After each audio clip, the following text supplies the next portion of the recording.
To say that the Force works in mysterious ways is to admit one's ignorance. For any mystery can be solved through the application of knowledge and unrelenting effort. To be strong in the Force is one thing, but to believe oneself to be all-powerful is to invite catastrophe.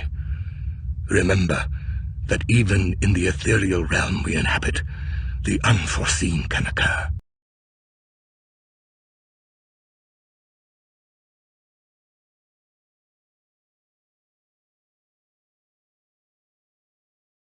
If you say you like Star Wars and people are like, oh, hell yeah, I love Star Wars. And you're like, yeah, no, like The Last Jedi is so cool. And they're like, what?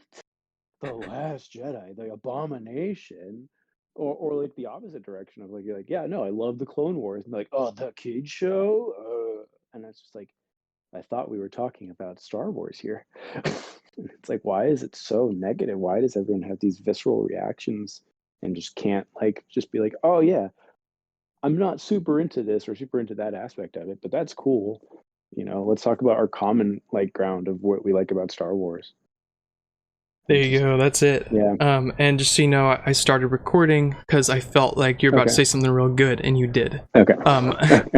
Everybody, welcome to the podcast, and this is my dear friend, true friend, Chase McElroy.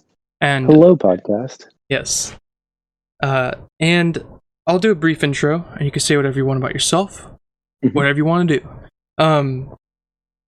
Chase and I met over punk rock, Takis Fuegos, and Star Wars. And,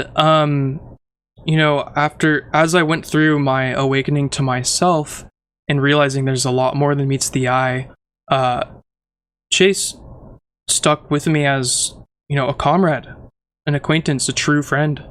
Both in terms of real hard-hitting situations and just having a good jolly time for what has it been since 2015, so almost like 10 years. What is that, 6 years? I mean, this is when I was still living in Atlanta. I mean, still like regularly putting on shows. I remember like you were doing Diamond Thief like when we met, so whenever that was. 2014 actually. So the point in introducing in context to the show, to make it a little relevant, the personal stuff is very great, but Diamond Thief, for instance, was my punk band at the time.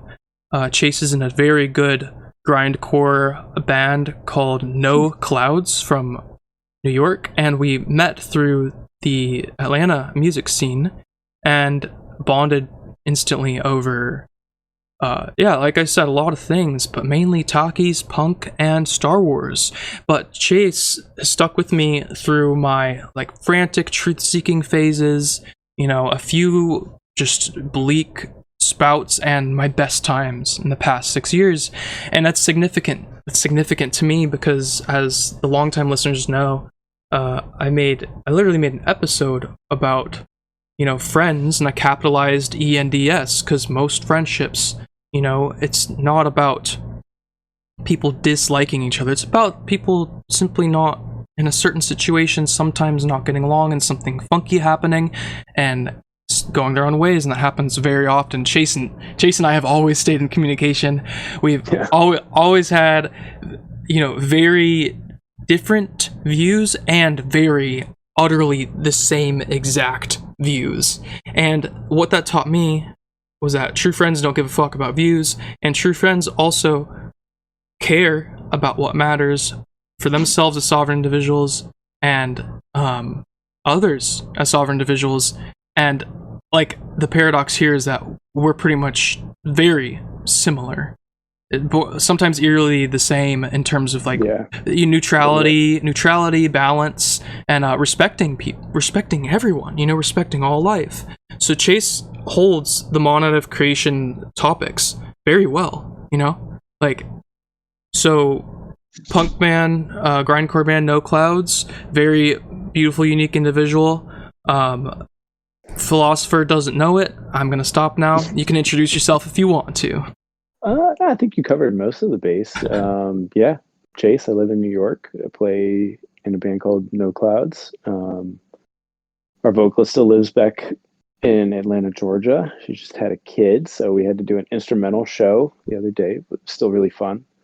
I have, man, what I think some people might call an unhealthy relationship with Star Wars. I do other things, and I know we've talked about it multiple times. Like my life is centered around probably three things equally, and that's physical activity through riding bikes. That's like video games and Star Wars, and also music, like playing shows, recording music, and stuff like that. And so it's something that I don't want to say like been proud of my whole life, but it's something that like I know has been like one of the biggest successes in my life. Is probably going to be one of the big topics of the day, is like maintaining a balance. Because like if it was just Star Wars is my life, or it was just music was my life, like if that fell through, I'd be lost. But I have these scapegoats where if I break my leg, right, I can't ride my bike, but I can still watch Star Wars, I can still play video games, I can still play music.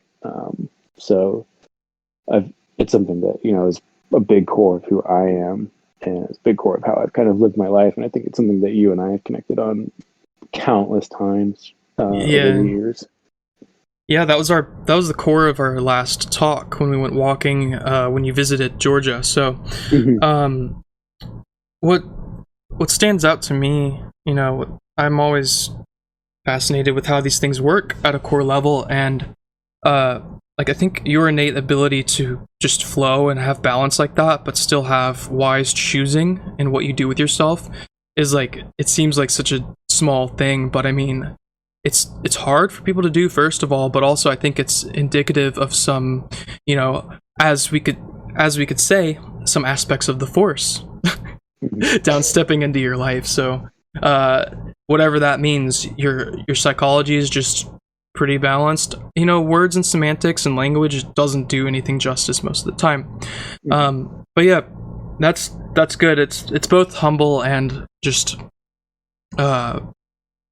like brave to own it and be like, yeah, I'm a balanced individual, and that's something I've always succeeded in, and just be aware of that and not make it an egotistical thing, not make it a prideful thing, but also be able to hold the awareness of that, yeah, I'm pretty balanced in these areas.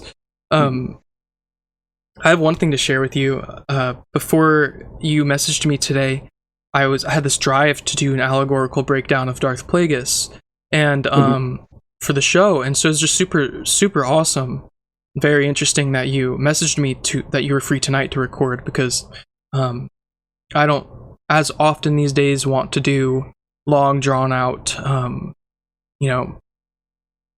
dispensations of my thoughts. So it's awesome. I'm glad to have this very cool interview on Star Wars. The topic is Star Wars, and anything regarding Star Wars. And we talked about how Plagueis got obsessed with knowledge and immortality and power, and a lot of people actually accidentally do that, no matter what the topic is, no matter the context is. And a part of my shift in podcasting is going from such diligent, like structured, I hate to say it begrudgingly, I probably feel like Kreia, but teachings, like I've made teachings accidentally, and it's beautiful, but it's also disgusting to me. It's both. Balance. So an aspect of how I'm sort of transmuting that is having more interviews.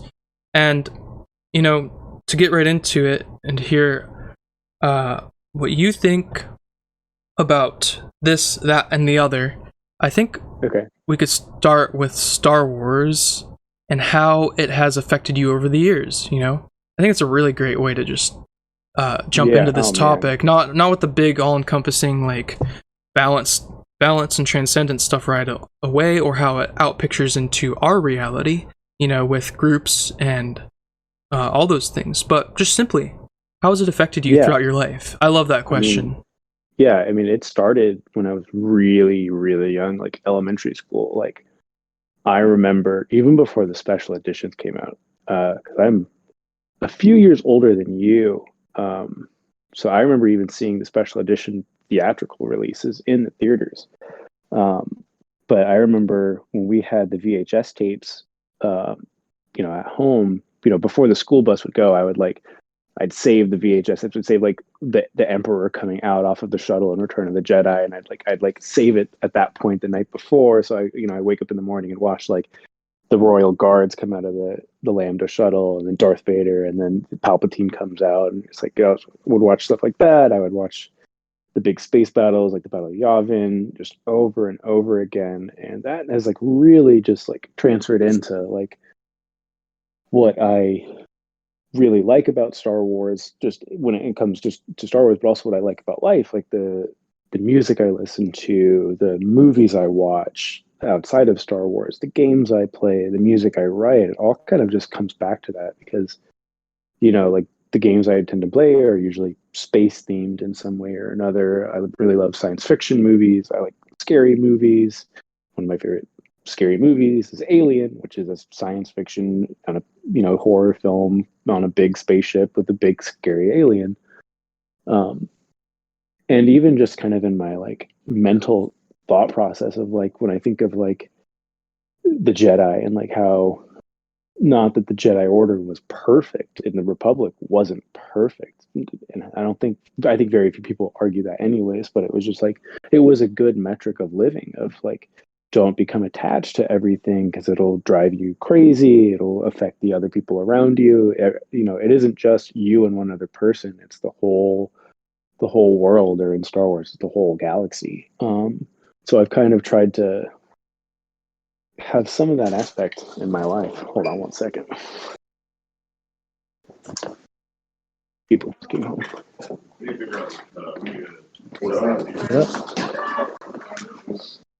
What up? Sorry. No, you're good. Those are some very important topics. Like the one that just isn't immediately in my mind right now is how like you worded it like this, like in your day-to-day thought process, Star Wars was on your mind, or the Jedi, or the Republic, and really like the fascinating aspects to fantasy and entertainment and sci-fi, really anything that's creative, is why are we drawn to those things, like why are we drawn to this aspect of our favorite book, our favorite novel. And like to me, I don't know, but why many people are drawn to Star Wars or the Jedi or the Force or just the whole universe and what it entails in the first place seems to be this mirroring, this reflection of what they already know within themselves. Like, oh, the world around me isn't really this optimal or this good. I don't know how to put a specific word for it, but like when you're observing Star Wars as a little kid, let me ask you, did you at times feel like, oh my god, why don't people act or talk like this in my life? I really like this stuff, or is it more simple? 1,000%. There you go. Well, tell me about it. One of those things, when I, from the very literal stuff of like, you grow up with something like Star Wars, or you grow up with something like, punk music, is you kind of have a like moment of, it's just like you show someone like something you like about Star Wars, or you're reading a Star Wars comic book or a Star Wars book or a Star Wars video game, and you show someone and they don't share the same enthusiasm as you, and it kind of hits you, and it's like, but I love this so much, why doesn't everyone else love it? And the same thing, you show someone your favorite band and they're like, yeah, that's pretty cool, and you're like, what, you don't have that same like visceral reaction that I do. And it's definitely one of those things of, it's like, it's hard to overcome, but you do have to just accept it. And for me, it's just one of those things, like, as I did accept it, and now in the discourse we have today with the sequels, the TV shows, the books, all that stuff, is I like stuff that other people don't like, and I've learned to semi-accept it. I feel like there is part of me that wants to combat some of the like illegitimate things going on, almost as a dutiful Jedi, right? Is that you're people who are wrong, or people who are creating vitriolic circumstances around the things that you love. You want to protect those things. You want to make sure that people aren't spreading hate or spreading the wrong ideas or anything like that. And so I've definitely just noticed that all in all in my life, when I was a kid and even today, just like on social media or in conversations with real people and just being like, I think you're definitely entitled to an opinion, but I think your talking points are objectively wrong, which is difficult to do. Yeah, it is. There's something you said there that's like something I've been really working on myself. Is you said sometimes you have this drive to correct or clarify someone on, like a Star Wars hot take or opinion they have. I mean, of course, this goes into all aspects of life, but let's keep it Star Wars. When they just completely rag on the sequels and their points are super. I think the word is moot, or the points they make are entirely not actual points. The one that comes to mind right now that you really illuminated for me was people talk trash on the prequel trilogy's acting all the time, and then it's like you've told me multiple times I want to just ask these people. I think you already know what I'm going to say. Do you think the acting in the original trilogy is the best acting ever? Do you think it's really awesome acting? Like, let's be somewhat clear here and non-biased towards which childhood thing made us most comfortable, and now we're 50-year-old men and we just want to relive our boyhood, through the original trilogy, and we want to just trash on anything new. And the reverse happens too. There's like the Gen Z kids who talk about sequels being trash because Rey is acting too much like a boy or something. I don't know. I don't want to make this sound political. It's not political, but people are saying these things and they're erroneous. And I've been working on for myself, which has to do with the principles of, like forcing your will on others with the Sith, or just, trying to save everyone with the Jedi. Those two dynamics have to do with constantly wanting to like clarify or tell someone when they're quote right or wrong, these types of things. Yeah. And I think that's what you're hinting at, and it's a big dynamic. Yeah, for sure. So it's definitely one of those things where if you look at something like the sequels, like I would never say you have to like something, maybe that I like or that other people like and maybe you don't like it. If you don't like Star Wars in general, that's totally fine. If you don't like the sequels, that's totally fine. One of the things that I see that I do try and correct people on is kind of like what you talked with or touched on with the acting of the prequels versus the original trilogy. And I remember even just recently, like last week, rewatching Return of the Jedi. And Harrison Ford's acting is so bad compared to the first two movies in Return of the Jedi. It's really bad. And when you look into it, it's like there's like stuff in the background that's going on. He was not happy with that movie, et cetera, et cetera, et cetera. And we fast forward 40 years, and we see people kind of talking about like, oh, well, some talking point related to J.J. Abrams or Rian Johnson or how Mark Hamill felt or how this person felt. And it's like, this is not new. This has always been around. And, the other thing that I've tried to let people know is it's like, the reasons you're upset with the sequels or the TV shows or something like that are kind of what I would assume is what you love about whatever it is you love, whether it's the prequels or the originals or maybe it's the sequels. And so I always try and just kind of feel like, if you say something like, I don't like the fact that Emperor Palpatine is a clone. Like, I think a clone is a cop-out for Emperor Palpatine. And I was like, okay, cool. So you think the entire Clone Wars TV show is a cop-out? Clones have always existed in the Star Wars universe since the beginning, because Obi-Wan says, yes, I fought in the Clone Wars. So people are like, oh, what? Emperor cloned himself? It's like, yes, the movie series that has in some way or another always been about cloning has a new clone as its enemy. it's not that hard to like swallow. And so I'm just like, I think that's a bad talking point. If you're like, I just couldn't relate to Poe Dameron. I just couldn't, I was kind of bored with some of the places they went to. Like, Maz Kanata didn't feel so cool to me. But hey, I can't argue something that you just don't like. But if you're like, if your talking point is Rey's too powerful, and so like, what does it matter if Rey's too powerful? Like, we're talking about the Space Wizard movie. Of course, people will be powerful. Like, I see so much stuff on discourse of, regarding the sequels, regarding some of the new books going on, just like, oh, this is ridiculous because of that. This doesn't make sense. What? It's, like, why does Leia survive in space in The Last Jedi? And I'm like, why do TIE fighters make sound in space? Like, what movie are we talking about? Like, did you hate the originals to begin with? Because I don't know where your arguments are coming from. It's just stuff that I see like that, and I try to be like, I feel again that like almost dutiful Jedi. I'm like, hey, it's cool to not like something. It's not cool to trash on something when your talking point is kind of trash.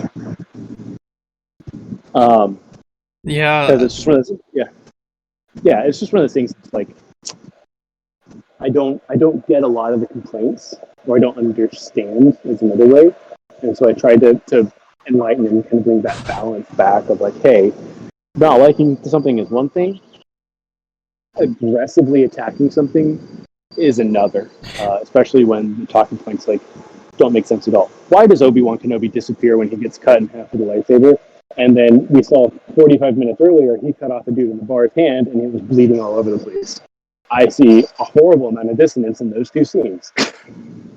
right. And then it comes down to in that, were they just, very casual of a studio at the time and didn't really think that through very much, or is there some deep lore that George Lucas intertwined and just didn't speak about, So at that point, it's like the topics that really matter in terms of debating about end up being unknowable often, I find, in Star Wars communities, but the ones that people make a big deal, I have a question for you. Do you think that they often are trying to make their personal bias-based complaints objective truths? Yes, I think there's two things going on. I think there's three things going on. Kind of the one that really relates to you, or what you just said, is people hate being wrong. And so if you kind of get on the boat of like, I think this aspect of Star Wars is bad, whether it's the prequels, the TV shows, the sequels, or even the original trilogy, wherever you're at on that spectrum, you will naturally want to defend whatever you said. Because it's so much easier, even though it's actually harder, but it feels easier to just defend what you said instead of like having the humility to backtrack of like, oh yeah, like you're right. Like we are talking about the Space Wizard movie, and so when Rey suddenly is ignited with a Force while fighting Kylo Ren, she learns through the Force to fight, and it's like, yes, the same movie again, where a man was cut in half with a laser sword and just disappeared. We're talking about the same movie. And so it's much easier to just be like, no, it's trash, it's trash, it's trash. The sequels are trash, the prequels are trash, the Clone Wars is trash, or, we're seeing with the younger generation, the original trilogy is trash, and the prequels are what's good. Yeah.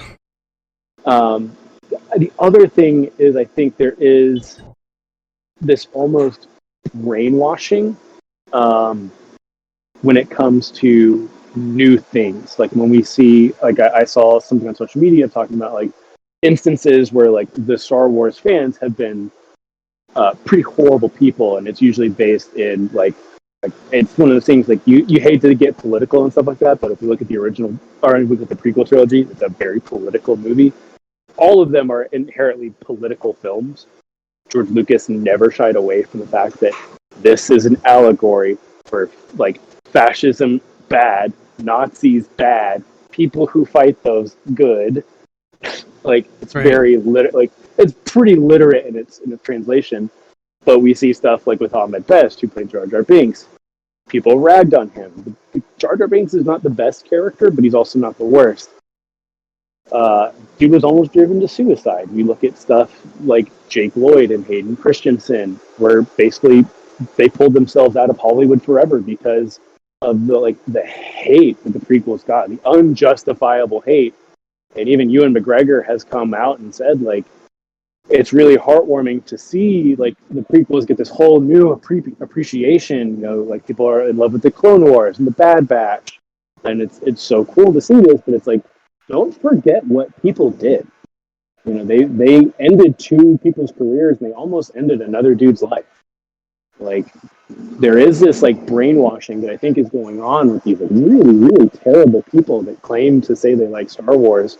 And I always say it's like these people would not be Luke Skywalker's friend as much as they think they would. Luke Skywalker would be like, you are full of the dark side. Yeah. Get away. Yeah, well, this is what I'm hearing you say pretty much. It seems to me like a huge portion of the fan base doesn't understand what they say they're fans of. You know, whether they like the Republic and they like democracy, right? They like, you know, maybe even freedom, or they are, you know, actual neo-Nazis and they like the Empire, or whether they're Tao monks, they're Taoists and they like the Force, they like transcendence, they like the Jedi and Sith lore. You know, no matter who you are, if you're a Star Wars fan and you're acting within any of those behaviors and you have any of those opinions that Chase just talked about, you're also not hearing or perceiving or understanding what your fandom is talking about, the points it's making blatantly. In my opinion, opinions are great. And then also there's lip service happening where they're saying, you know, I forgot my point on this. Oh yeah, lip service in terms of, it's really the same point. Like, I love Star Wars, I love the Sith, or I love the Jedi, or I understand the points that they're making. And then like you'll see some tweets or some YouTube videos and it's like the literal opposite of what they care about. And that's very weird because, you know, what I was going to chime in about was how I agree. People often talk shit about what they perceive being against what they deeply care about. And then in the statement I just made, they're also not understanding what they care about. It's very bizarre. Yeah, I think, you know, when it comes to, you know, some of the new stuff that's come out in the past, let's say 10 years when it comes to Star Wars,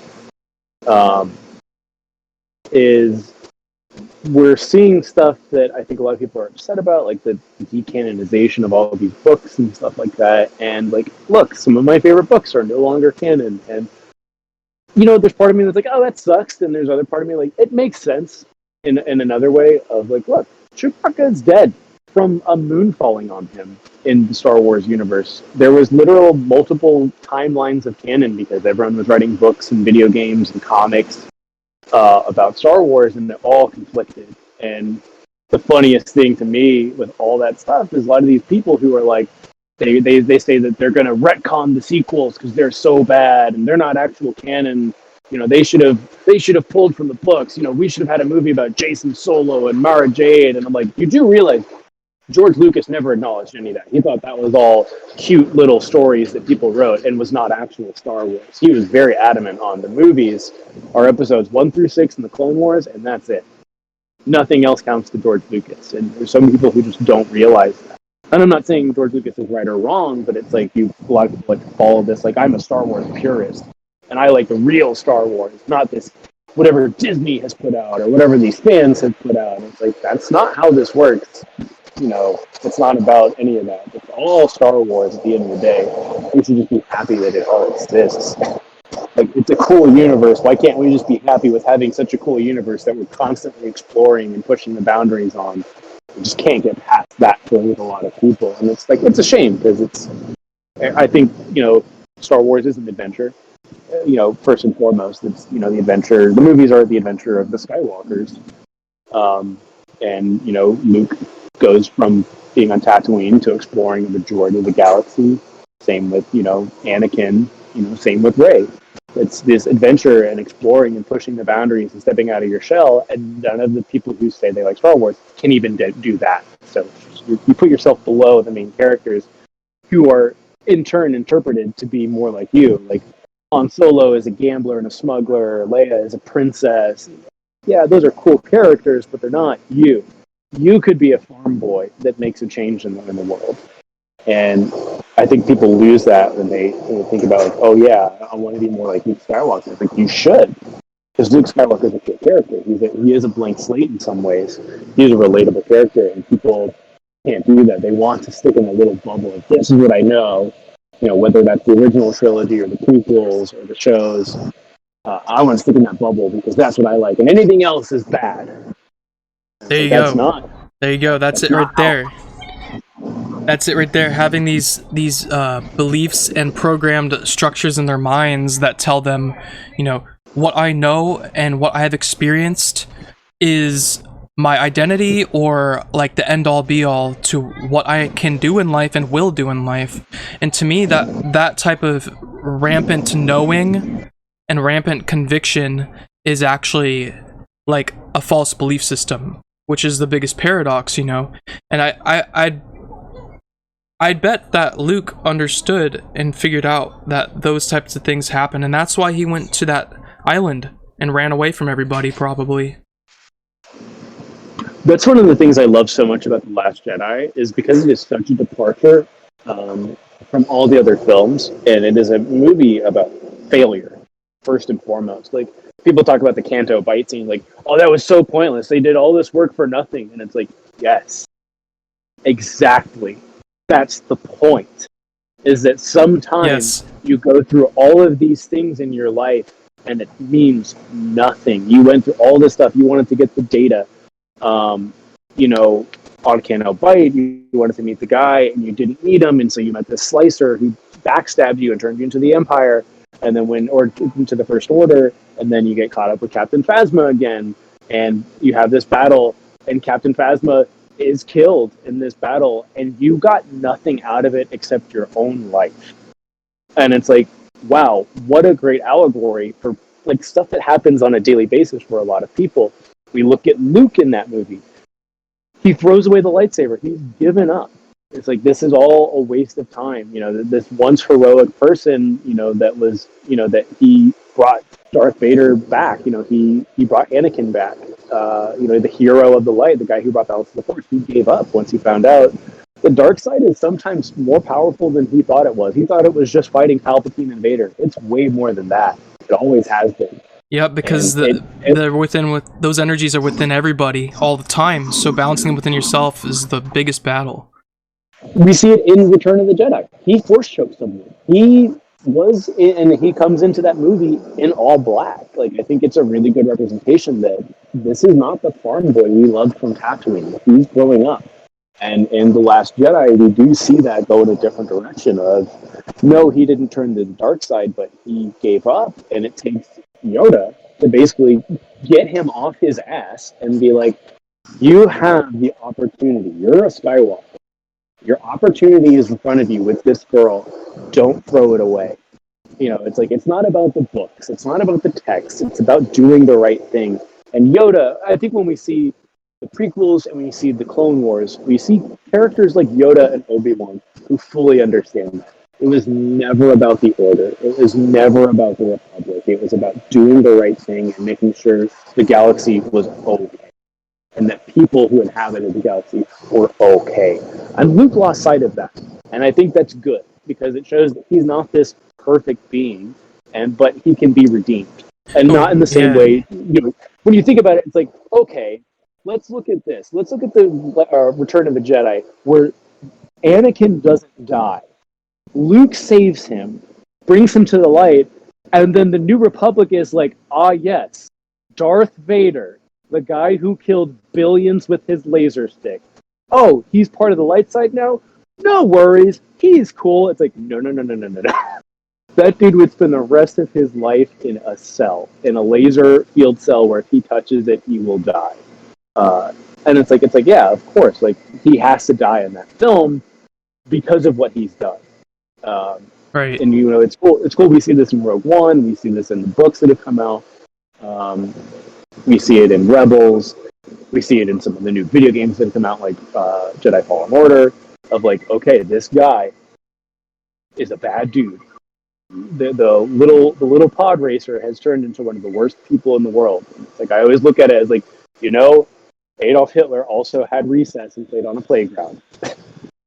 Yeah. And it's like we can't just be like, oh yeah, he said sorry and it's okay. And I think it's an interesting, very similar arc because Luke never did go to the dark side. He just gave up. He redeems himself and he obviously force projects himself in the Battle of Crate and saves everyone. And that is his redeeming arc of he can still make a difference with the Resistance and with the New Republic. It does mean he sacrifices himself. If you like that, cool. If you don't, cool. But that's how it happened, and I think it's an interesting take of like that whole film again being all about failure and redeeming it. Yeah. Yeah. I got something to add that you illuminated for me. You done with your statement? Yeah. Oh, okay. Couldn't tell if I interrupted. Yeah, I actually had to write it down because honestly, Luke, I think he like obsessed over how the Jedi failed, and he obsessed over where the Jedi went wrong. And ultimately, that obsession with where the Jedi failed and where he failed, and the inconsistencies and within the perceived dogmas of the Jedi, I do think that their intention was to be a non-dogmatic order, but they ended up becoming a dogmatic order. And Luke looked at the Jedi Order and all their fallacies and all their hypocrisy, but guess what he did? He got obsessed with it, and that made him ultimately like toxically nihilistic and gave up. It's like, so what I wrote down was Luke lost sight, but he realized a lot of truth. And because the way the Jedi Order fell, it had to happen, in my opinion. Like, that conflict with the Empire had to happen, in order for, the next wave of beings to realize, okay, we really got to do it this time. We really have to. But I think Luke just fixated way too much on the downfalls of, the quote good, right? I will say the Sith are bad. The Jedi are good. Neither are evil or holy, but they definitely carry traits that differentiate them hugely. And he clearly understood the dangers of the quote dark side, the service to self, the narcissistic side. He understood those dangers, but I think he obsessed. I mean, this is my observation. Do you think he obsessed over the downfalls of the Jedi too much, and that's why he gave up, and that's why he was scared? Ultimately, he got scared, in my opinion. I think he got scared. I don't know if he became obsessed with the downfalls. I think he knew. I think he looked into, obviously, between episode 6 and 8, somewhere along the lines, Luke looked into everything, found out the true history of the Jedi before Order 6, and realized they failed.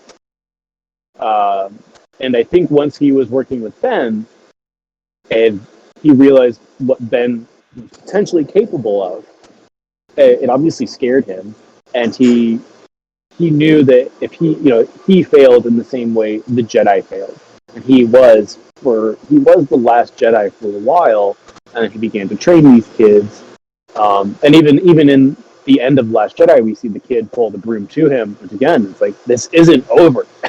And I think Luke, I think he lost sight of it. I don't think he became obsessed with the failing, because I think he fell victim to failure. That's a good refinement. Yeah, it's just it's one of those things. If you watch someone running track and field and they trip over a hurdle, and then you say, "I can't do that," but you try it and you trip over the hurdle yourself, you have two options there. You can say, "This hurdle is impossible to jump over," or you can say, "You know what? Maybe the person before me wasn't the best hurdle jumper.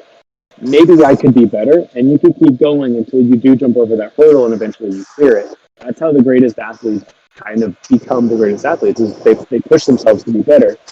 It's not like if you decide like I'm not an Olympic athlete, I'm giving up. It's like no, it's like you don't have to be the best of the best. The galaxy kind of did need someone to be the best of the best in Star Wars, but it's one of the things. Like of course, it's a human thing for Luke to be like, they failed, I'm failing. This clearly is not going to work out.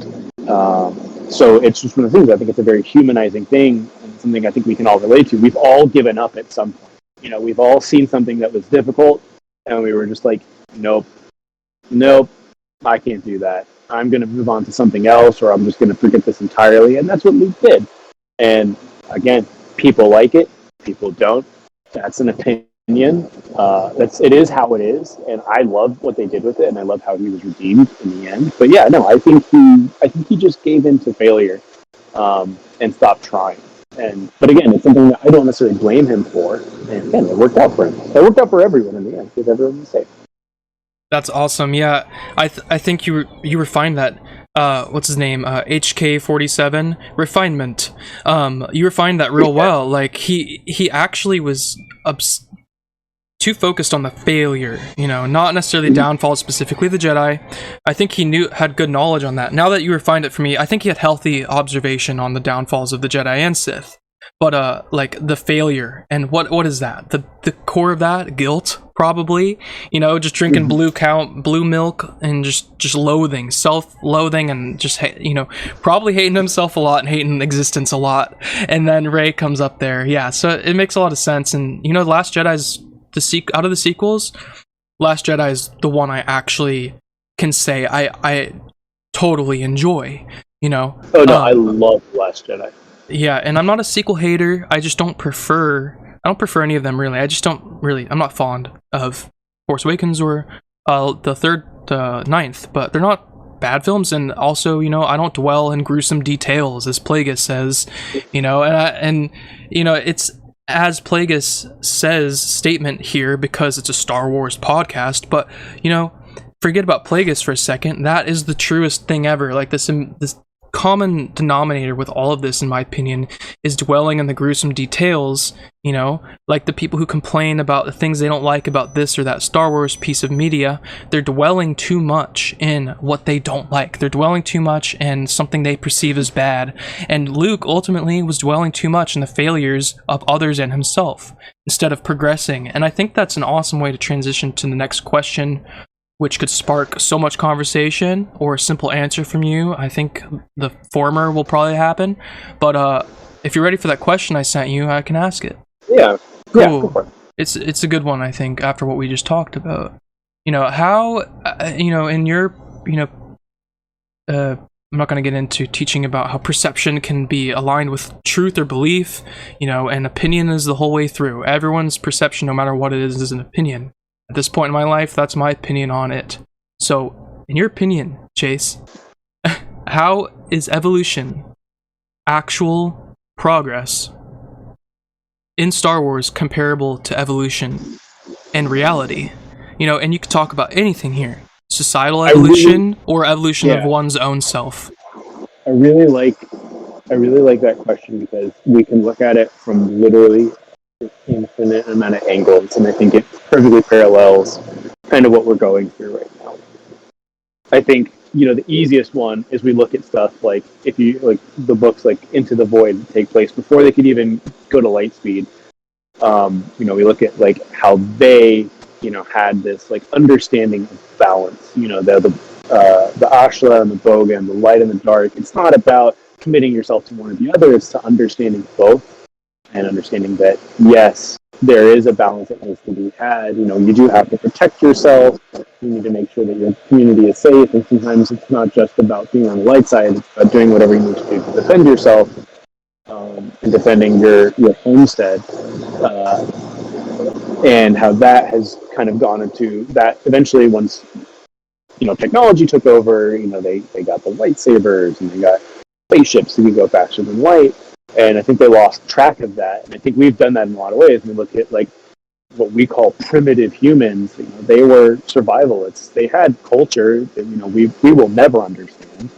And with all the industry we have today, we've lost sight of a lot of that. We all are guilty of, we become focused on Instagram and Twitter and Facebook and YouTube. And we start developing these views one way or another, and we get shaken by them. Whether you're religious or not religious, you're a Democrat or Republican, or whether you're, you like Star Wars or Star Trek. We get so focused on one thing or the other that we lose sight of that. And I think that happens in Star Wars, where we look at this like civilization that lived in the Python system that was all about balance, all about making sure that everything was good, that justice was brought, to the girl's brother. She loved him, but she had to do what needed to be done because he was a danger to everyone on Python. He wanted to take over the whole system and destroy it, and she can't do that. That's her brother, but she still has to make sure that everyone else is safe. She kind of does embody that, like, I love my brother, but I'm not attached to my brother, which is what the Jedi were trying to do, but failed miserably. And we see that, I think, now going on, and you can even look at it of, like, just the public perception of the movies. When the prequels came out, they weren't necessarily terribly received, but over time they become more and more hated, to the point where the generation that grew up, that was Jake Lloyd's age when Phantom Menace came out, so they were the 11-year-olds that were watching the 11-year-old pod race. We're seeing those kids grow up now, and they're all about it. They grew up with the Clone Wars. So when they see stuff like The Bad Batch, which is more grown up, they're all about it. And now you have some people, they're like, Anakin is so much cooler than Luke. Young Obi-Wan is so great. Ahsoka Tano is the greatest character in Star Wars history. And we're starting to see that. We're seeing that evolution, and it's just a generational evolution. And I guarantee you, 10 years from now, you will have kids that are literally a third of our age being like, Rey is the coolest. Poe Dameron needs a comeback show. They're going to love these sequel movies. I think with the way the internet is, I think the hatred and vitriol around the sequels is a little much, even more so than the prequels were. And I think we have genuinely, like, objectively better movies. Some people may not like them more, but they're better shot, they're better acted, they look better, they have better effects, they kind of have more mature and deeper points they're trying to drive home, and I think a lot of that, and we can go into later, but I think the sequels went over a lot of people's heads. But yeah, I think we're seeing that now of just like the evolution, the generational evolution of, it's just like, it's never as bad as you thought it was, and you learn to appreciate the stuff. Like, people used to say the 80s new wave music was so bad, it was so talentless, it's just a fad, it's just a trend. And fast forward 20 years, oh god, 30 years now, so many pop artists today are going back to those really echoey drums and those like synthy stuff, and new wave is coming back. So it's like, it's not that was ever bad. You may not like it, it may not be for you, but we're starting to see things come back in a cycle, and it's like, it's never as bad as you think it is. It's different. It's not for you, and something I've learned getting older is there are things in this world that are made, and they're not meant to be for you. And sometimes that's Star Wars, sometimes that's music. Like 21 Pilots, the band, does not appeal to me at all because I'm not a 16-year-old. But that doesn't make them bad. In the same way, I've been watching the Clone Wars, and I'm still not like fully committed to it, but I'm starting to understand it more. I'm starting to understand the appeal. Yes, it's targeted towards a younger audience. It doesn't make it a bad show. I think it's actually a really good show. It's a really well thought out show. I'm excited to start season 2. But again, it's like, I think we are learning. I think that is like an evolution of itself. So it's like, it's okay that you're 10 years too late for the Clone Wars. But it doesn't mean that the Clone Wars is a bad TV show. I think we had a conversation about this, like, oh yeah, I think Clone Wars is kind of bad. I don't really feel that way anymore. It's just like, it is a kid show. That's okay. It can still be enjoyed by adults. And I think, me sitting down and just doing like 4 episodes a night, I've enjoyed my time. I'm not fully committed to it. I'm just like, I get it. I get why people really gravitate towards this. I get why everyone loves Ahsoka, because Ahsoka is genuinely a cool, well-written character. I'm excited to see where the character. I know where it goes, based on the fact we all know where Star Wars goes. And like seeing her in The Mandalorian is not a big Clone Wars fan. I was like, this is cool. This is cool that like that generation gets to see this. They get to see a live action grown up Ahsoka Tano. I think that was so cool. But yeah, I think it's all around, with evolution on how even in the negative side, how Star Wars has evolved, like with the fans.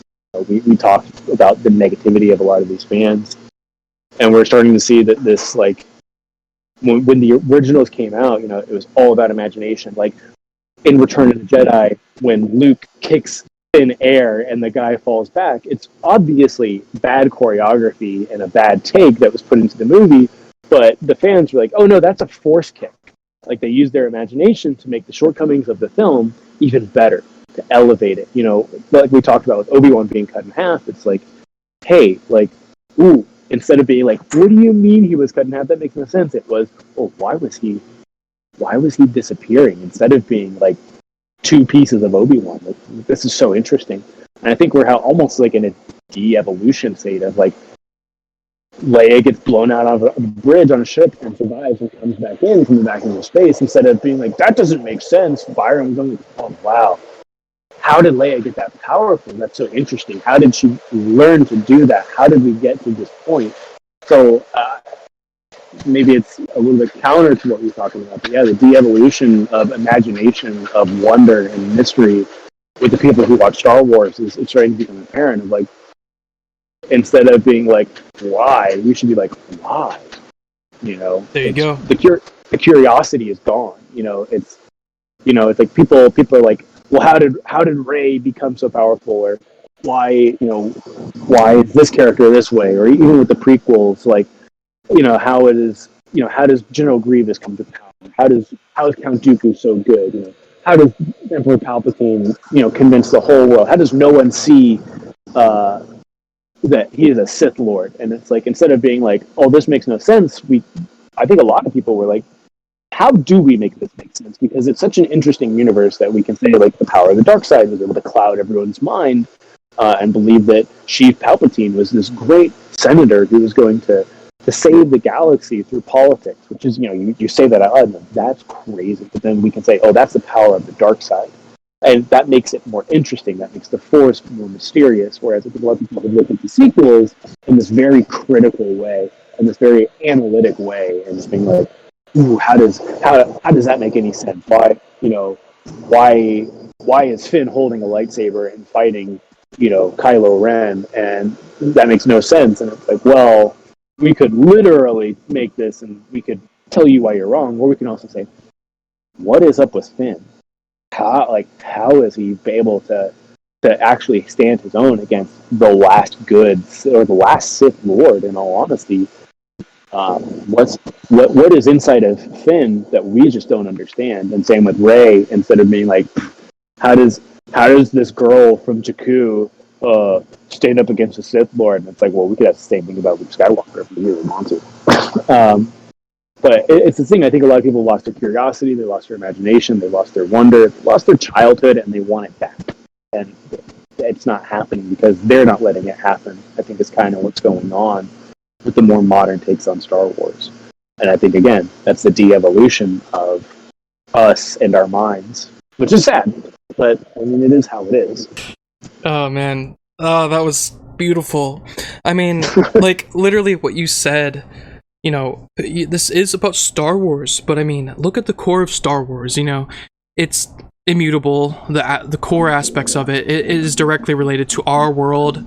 And what you said right now, the de-evolution in the Star Wars community actually transcends and permeates and is present within all human society currently. This aspect of the majority of loud individuals who talk a lot and have loud opinions and want everyone to know their opinions, the majority of them often go, I cannot,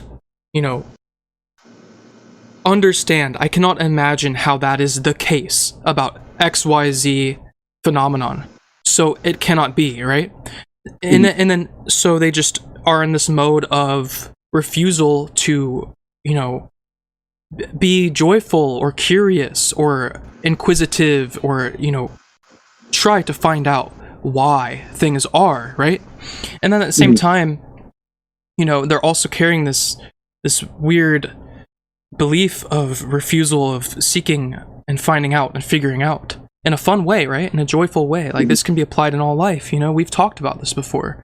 And it becomes a belief system based in, like, rigid analytical thinking, and you just described it like that. And, you know, I guess, you know, if you have the energy, good question to ask would be, how does nostalgia hurt people?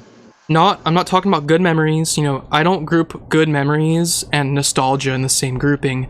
I guess with my question, I would have to specify nostalgia would be people clinging towards the old, clinging towards the past, or what they're comfortable with, or perhaps all they can perceive, which is rooted in past experience. I'm not talking about good memories, because memories are great, you know? There's a reason I started this very podcast episode off with our past. No, I totally agree, because, like, you know, I have tons of great memories, you know, from my childhood when it comes to, you know, movies, video games, and TV shows, you know, Star Wars. You know, it's one of the things, like, I remember I used to be able to watch Return of the Jedi on loop. Like, I've seen Return of the Jedi so many times, and now as an adult, I kind of watched Return of the Jedi. I'm just like, it is kind of like it's kind of not that great. You know, everything except for Endor in that movie is honestly phenomenal, but Endor is pretty bad. And I've even looked into, like, you know, reviews and stuff. Like, that movie wasn't super well received either. People liked it, obviously, but there were people that, like, had the same complaints. Like, what is with these Ewoks? Like, that is half the movie is Ewoks. And it's like, there are people, like what you say, like with nostalgia, they don't see that. They just see now that the original trilogy is the best, and the prequels are garbage, and the acting in the prequels is so bad, or the plot holes in the sequels are so bad. And I'm just like, you're also talking about the movie, the original Star Wars, that had a plot hole so big, they had to make a movie 40 years later explaining that plot hole, Rogue One, that you love, that everyone seems to love. And it's like this nostalgia of how Star Wars is somehow this perfect piece of media, and it's so far from it. But that doesn't mean it's bad. It doesn't mean it's not enjoyable. It just means it was written by a human being that made mistakes. You know, if you go behind the scenes of that stuff, you find lots of stuff that George Lucas and Harrison Ford thought about, George Lucas and Lawrence Kasdan thought about, and like, it's not this beautiful thing that was all sunshine and roses. It's people complaining like, "Oh, Disney made it so corporate." And it's like, Star Wars was published by 20th Century Fox, the greatest media company of the time. Like, they were gazillionaires. It's not like it was an indie film. And I think a lot of people, they have that nostalgia that really, really paints a different picture of what it actually was. And it's not really up to us to say if that's good or not. It's just how it is. But yeah, it's just like the same people who will say, like, oh, video games these days are so bad, so boring compared to Super Mario. And it's like, they're not bad. They're very different than Mario is. But it doesn't make them bad. It is that, like, nostalgia, like that, like, clinging on to nostalgia. You know, kind of the same thing I said with music. Like, 21 Pilots does nothing for me. It does lots of stuff for younger kids. The same way, you know, my parents, you know, love classic rock, and I do not. You know, they are like, I don't get music these days. I don't get punk rock. I don't get heavy metal. You know, they love Led Zeppelin, Jimi Hendrix. Yeah, those guys are cool. They did a lot, but it's not, that wasn't written for me. I didn't grow up in the 60s. So yeah, in that way, nostalgia, I think, really does paint pictures for people. And I think what happens the most is someone, like, if we look at something like Star Wars, let's say you went to the movies in 1977 to see Star Wars, and you're blown away. Battle of Yavin is so crazy. It's so great because you totally missed the plot hole of the greatest empire in the history of the galaxy built a battle station that had a weak point that was literally its butthole that you need to shoot a missile in, and the whole thing explodes. That's a pretty fucking big plot hole that we seem to ignore for 40 years until they're like, hey, let's make this movie called Rogue One that addresses that giant plot hole. And look, the original Star Wars is fantastic. Rogue One is fantastic. There's nothing wrong with, I mean, there's plenty wrong with both movies, but I don't want to there's no point in getting fixated on that. You can just enjoy them. But when you went to go see that in 1977, and fast forward 22 years in 1999, and you see The Phantom Menace in theaters, and it's following this 11-year-old boy, and your potential favorite character, Obi-Wan Kenobi, is a 19, 20, 21-year-old kid who is now following the lead of Liam Neeson, the guy from Schindler's List. And I think it threw a lot of people off is because they were growing up and they were watching a movie that I think they thought was going to be for them. And it wasn't. It was for the new generation of kids and young adults who would latch on to Star Wars. And we're seeing that today. Despite the hatred you saw with the prequels a couple of years ago, 10 years ago, you're starting to see now everyone loves the Clone Wars. Everyone loves Anakin Skywalker. Everyone loves young Obi-Wan Kenobi. They love Qui-Gon Jinn. They love Darth Maul. Those are, for them, that's Star Wars. And the original trilogy is like the old movies those are based on. And I think we're going to see that. Yeah. And like I said, we're going to see that in the sequels in a decade or so. But again, I think it's just like me going to the theaters in 1999, again, being exactly Jake Lloyd's age, I'm blown away. I'm blown away by The Phantom Menace. I have said for the longest time, like, there are two types of people in the world. There's people who lost their shit when Darth Maul ignited the other half of his lightsaber, and people who didn't. And that's kind of who we have today, is, it's like when you see Darth Maul light the other end of his lightsaber, you are, like, blown away because it's like, holy crap, that's two lightsabers being held by one guy, and it's super fucking cool. Or you're like, this is for kids, this is not for me, this is a little ridiculous. What is this pod race scene? Seeing Burrito as a young little Rhodian baby, it doesn't do it for a lot of people, and I get it. But I think there's people on social media, people like on TikTok, there's guys who grew up with the original Star Wars and they're big fans of the prequels and the sequels because I think they never lost their imagination, their childhood. They still, they grew up, obviously they have a real job, they're contributing to society, they're doing the dutiful thing, but they understood that this is not for me. I can still enjoy it and I can still have a good time with it. But it's not for me. You grew up in the 60s and 70s. The sequel trilogy, or the prequel trilogy, is not for you.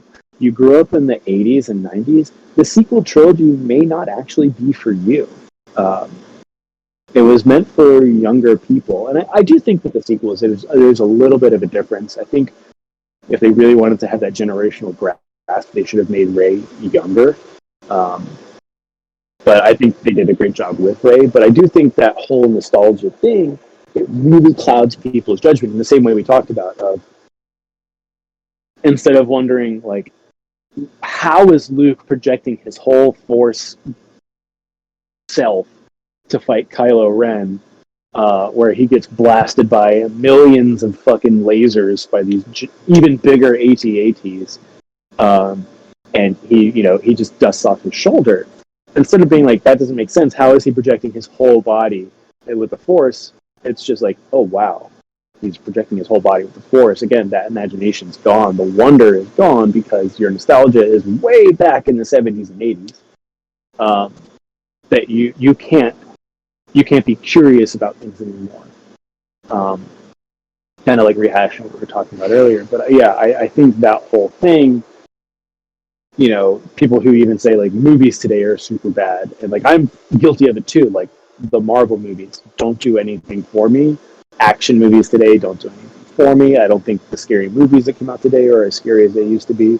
But at the same time, they are appealing to a younger audience that is saying these are the scariest movies they've ever seen, or these are the coolest. They have the best action scenes that have ever happened, and I'm just like, it's not for me.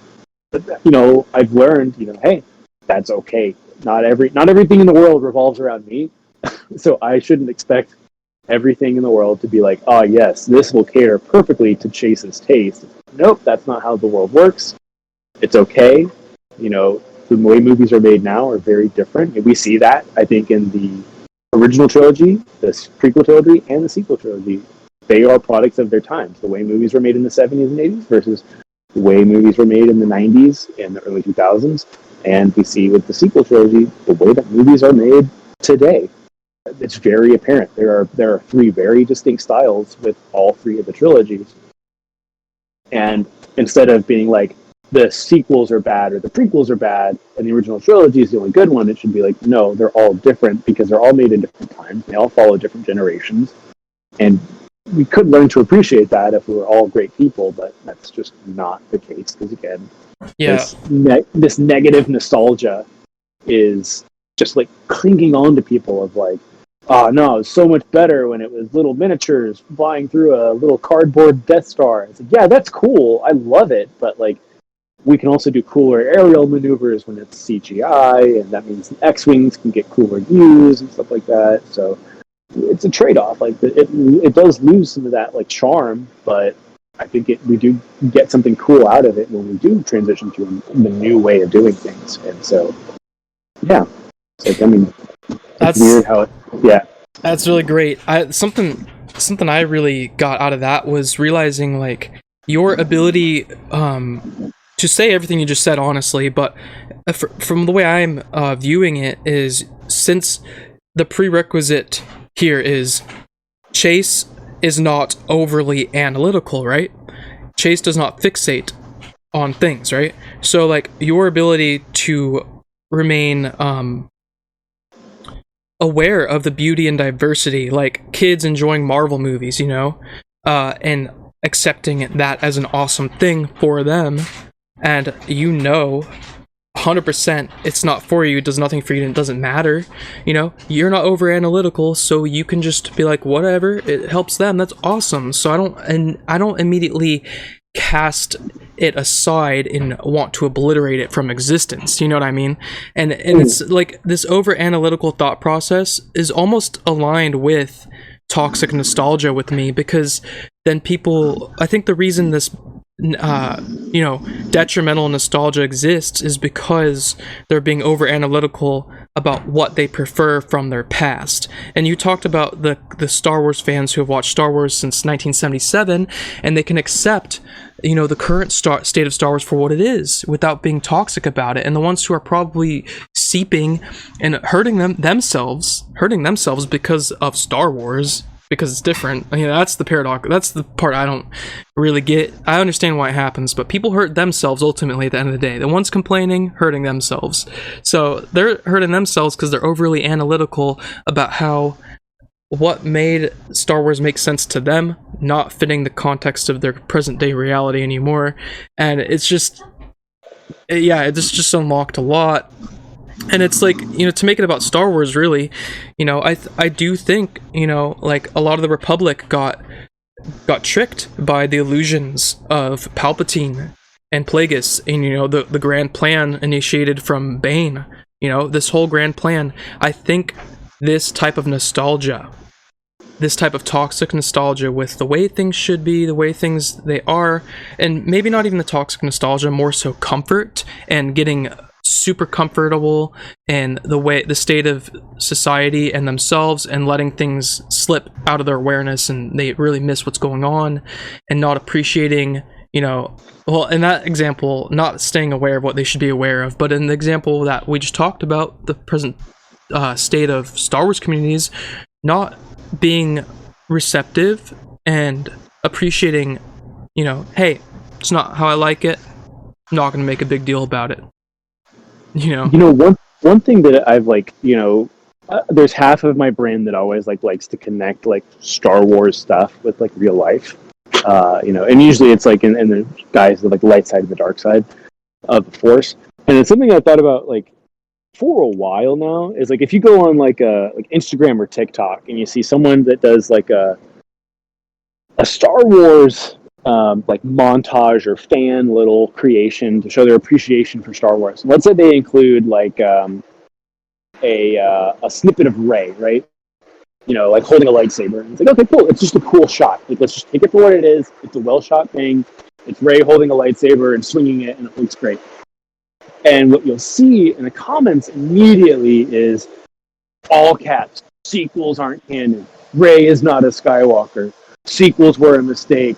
Blah, blah, blah, blah, blah. And I'm just like, no one was saying anything good or bad about the sequels, about Rey.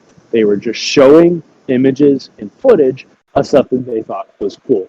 And these people come along and they have this like such negative, I think in the modern terms they have this toxic energy about them, but it's just this negative energy of it's just like no one asked. This is not a debate piece. It's not like this person went on the internet, posted an Instagram or TikTok video and was like, here are my favorite things about the sequel trilogy. It was literally just images.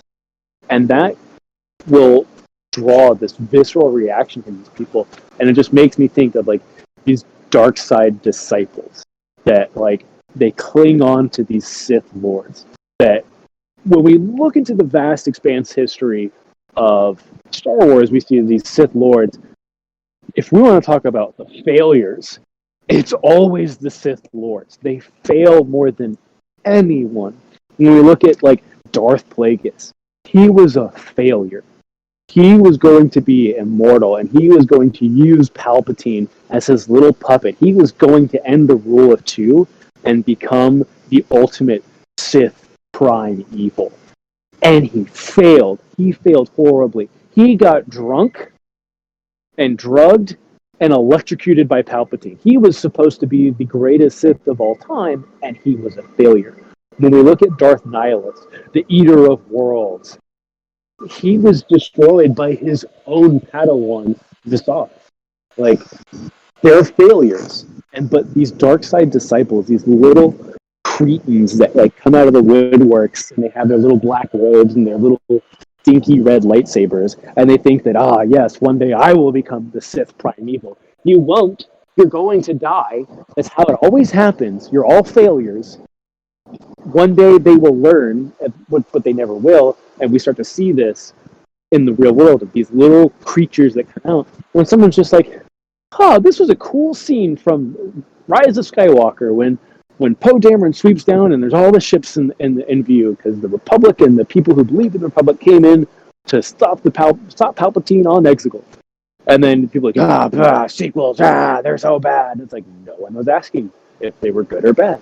But you had to bring this negative energy into this space for no reason other than you feel like you are serving some, like, yes, this collective of we will decanonize the sequels. We will get rid of Rey Skywalker because she's a bad character. And it's just like, why does it matter so much?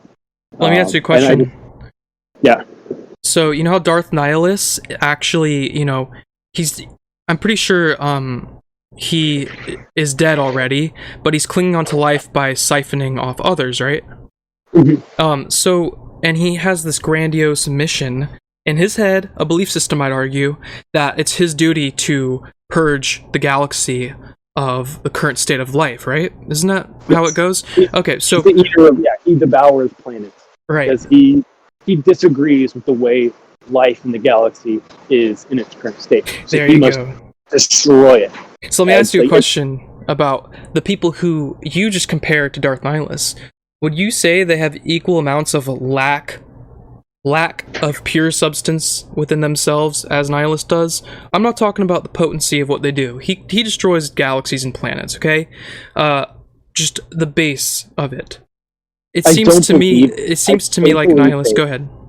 Yeah, I don't believe they are, because I look at them as like if you play like Knights of the Republic and you're walking around a planet and all of a sudden you get an encounter of like the dark side acolytes, or like if you play there's a mission in the Old Republic MMO where you have to go and take out this camp of what they call Revenites, and these people who clung on so hard to the idea that Darth Revan was going to conquer the galaxy. But we already know, like, the Old Republic takes place hundreds of years after Knights of the Old Republic 2, and it's even brought up in the game of, like, they totally do not understand what Revan was and what his character arc was, and they worship him. And it's just this teeny tiny mission that I thought was so interesting in that game, that it's just like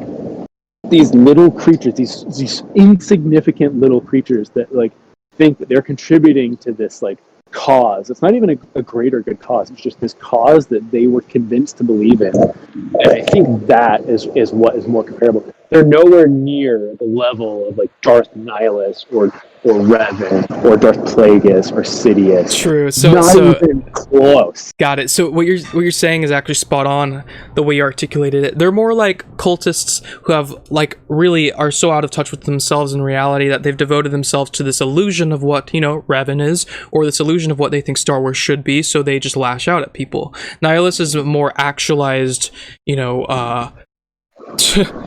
more capable being, right? But still, I guess my question was asked way too simply, I think that they share commonalities in blaming others and forcing their will upon others.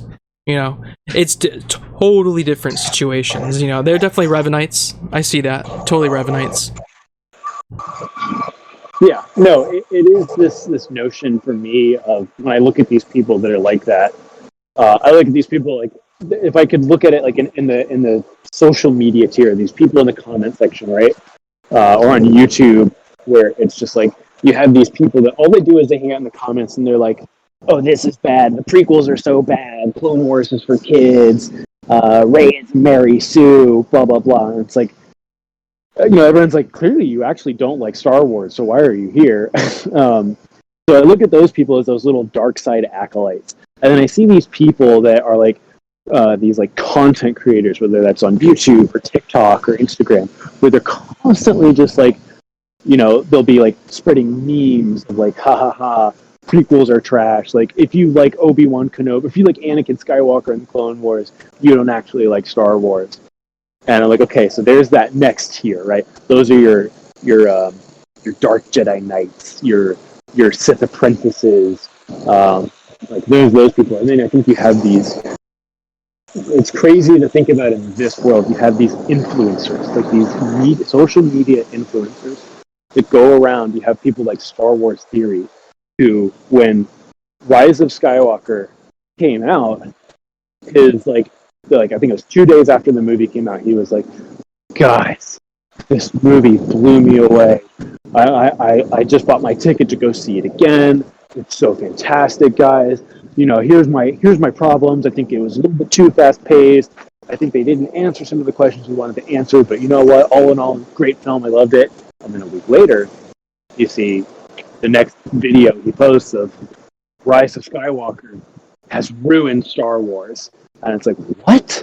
And it's this, like, manipulation, and it's all for ad revenue, which is the other thing. So if we get into, like, the international bank, or the intergalactic banking clan with Plagueis, starts to play into that stuff even.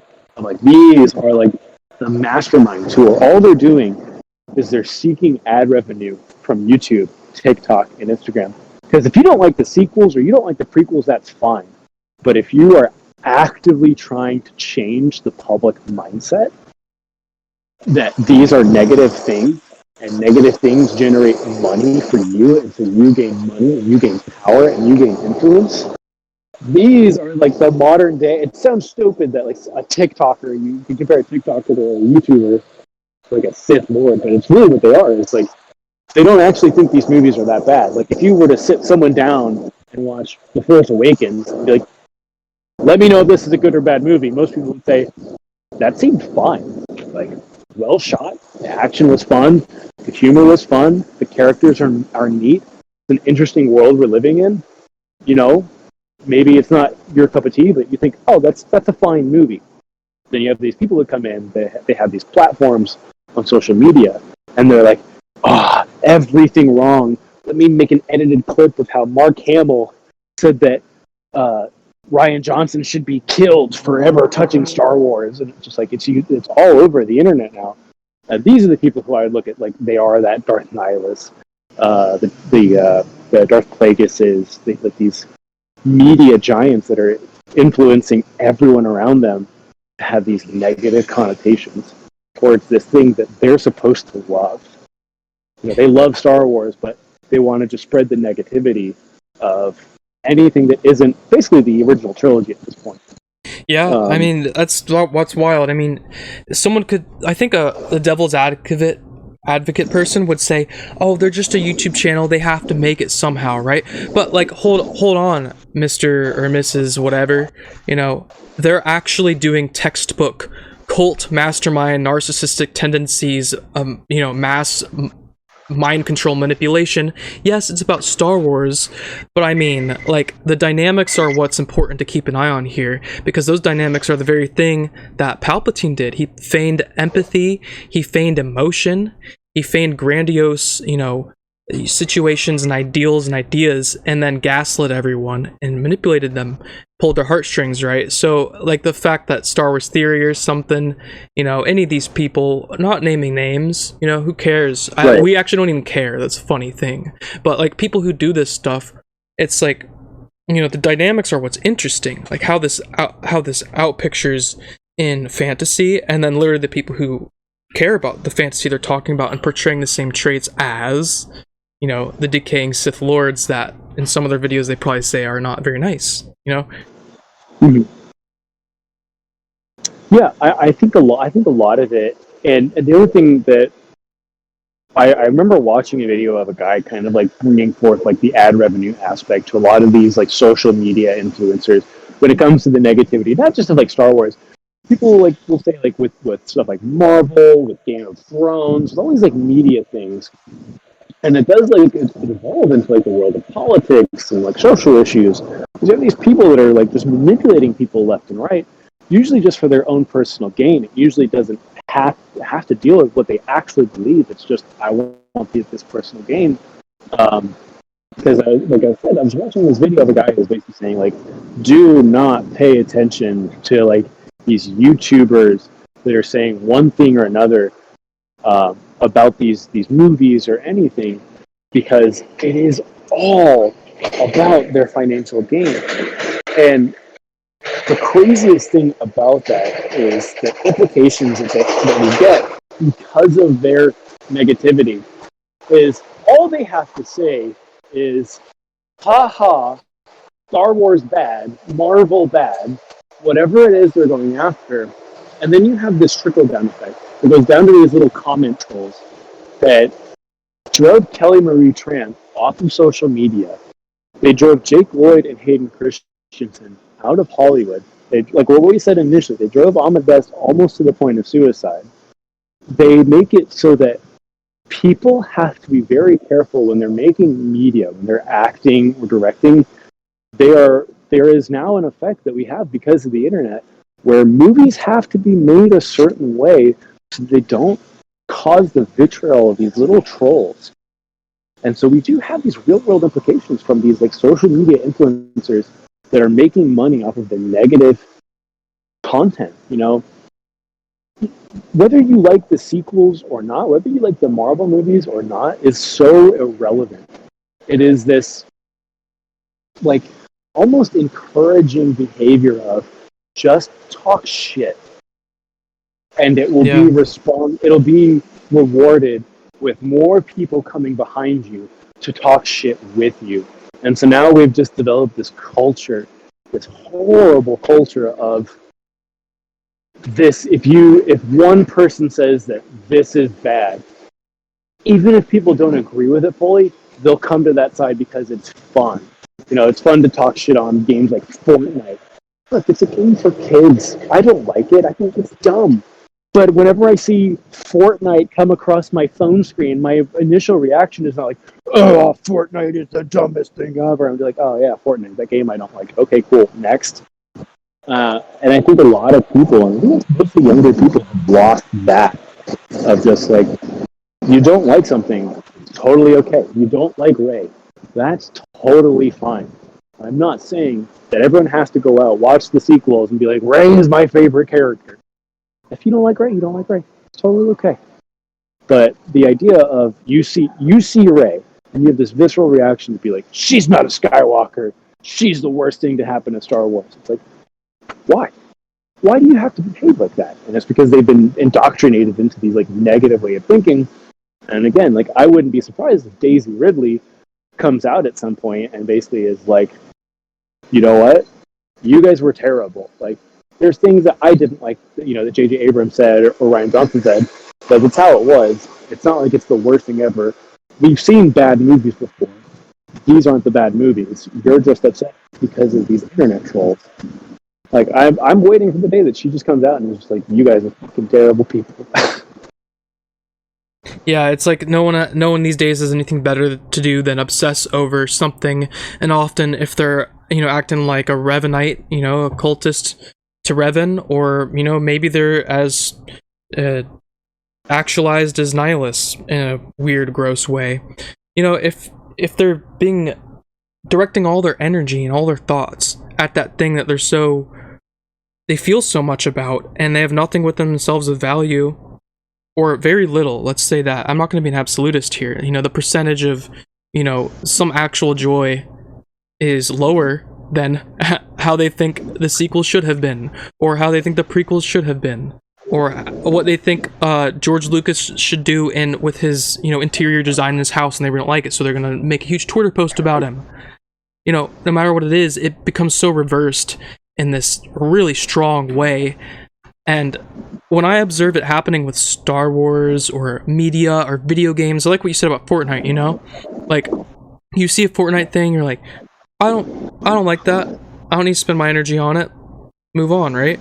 Like, what is that ability, or really disability, that creates these thoughts and actions in people, this behavior, like you said, to fixate on things they don't like? It's this weird thing, and it self-perpetuates, like you said, because the influencers encourage it.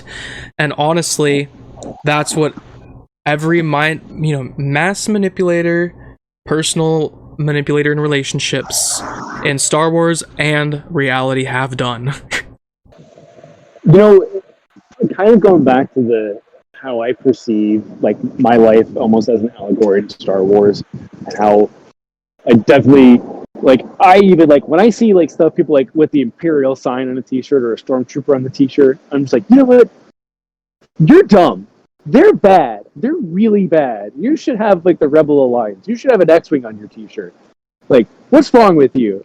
But it's also in my mind, I'm fully aligned with the light side of the Force, because I look at the world, and I can, you say you're not analytical. I can analytically say there are more things in the world that I dislike than I like. I like very few things. There's so many things in the world. There's wrestling, there's car racing, there is country music, there are romance novels, and these are things I don't like. And that's okay. There are things I really like. I don't like Battlestar Galactica. I don't like Marvel movies. I don't like so many of these things. I don't focus on the things I don't like. I focus on the things I do like. I like Star Wars. I like heavy music. I like writing. There's things I really like. I like space video games. I like certain shooters. I don't really like turn-based stuff. But I focus on the things that I do like. And of course, there's things that I don't like, and I do give in, and this is bad because of this. Here's why I don't like this. And I could give my opinion, but my fixation is always on the positives in my life. I really love these things, so I want to focus all my energy, or as much energy as I can, on what I like and what I care about, the good things in my life. And I think from the other end of the spectrum, you have these people we were talking about, fully aligned with the dark side, right? They fully focus on the things they don't like. Maybe they love Marvel, but they hate Star Wars. So they want to focus all of their time posting on the internet about how they hate Star Wars. They let that negative energy just consume them. and they just become worse and worse people over time. If you watch these people, kind of grow up, and you look at people like some of these like old Twitch streamers that they got worse and worse over time, and eventually they lose their careers because of how bad they are. But again, for me, it's always that like, yes, here I am on the light, doing my absolute best to focus on all the positive things in my life, versus here we are again over on the other side with the dark side. It's just people who all they know how to do is focus on the negative things in their life, the things they don't like, and they want all their energy focused into the things they dislike or they hate. They give in to their hatred. And it's just like, that is literally the dark side. Yoda told us that. Yeah, that's based. I mean, yeah, I might have misspoke and said that you're not analytical. I think I said, or what my intention was to say, that you're not over analytical. And I think to build off what you said, everything you said is so freaking good. But like when someone's overly analytical, right? Like fixated in a really looping way, they don't have healthy awareness, And so, like, to me, really, the light and the way you speak about it is the eternal way to think and feel and exist, right?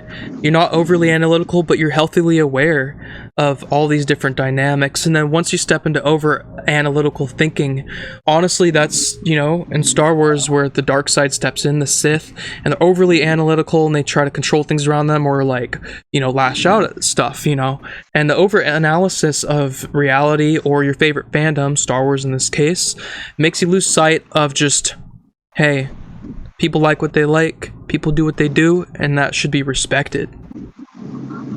Yeah, I fully agree. Like, it goes back to, like, if you don't like Star Wars at all, or if you don't like certain aspects of Star Wars at all, that's totally okay. And I think there are a good amount of people out there who are like, yeah, I really don't like the prequels, or I really don't like the sequels, and they don't care about anything else. But, like, they're also not very vocal about it, and it's just like, I've met people that, like, they're like, oh yeah, no, I love the original trilogy. Like, Han Solo is my favorite character. Empire Strikes Back is my favorite movie. I watched the sequels, didn't like them. I watched the prequels, didn't like them. And that's usually where they stop. And I think they kind of get it. Of it's like, you don't have to like any of this. No one says you have to even like Star Wars. But I think these people who get it, and I think they're more at peace than most people.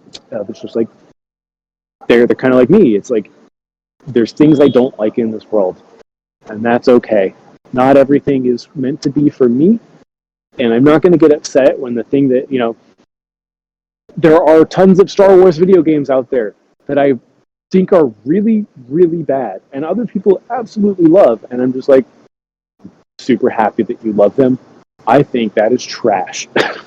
But it's okay. And I think there are people out there that do have that mentality, even though they really don't like the sequels. They really don't like the prequels. They don't like the Clone Wars. They don't like Rebels. And they don't like the books, or they don't like the new books. And I'm like, cool.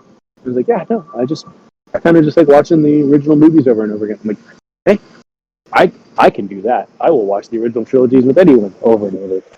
I think we need more people. I wish those people were more vocal. But, kind of, I guess that nature kind of does lean you to be less vocal about it. Because that's the paradox, right? You feel less invested because you don't think it's such a big deal that you dislike something, so you don't find it to be a big deal to, like, vocalize that.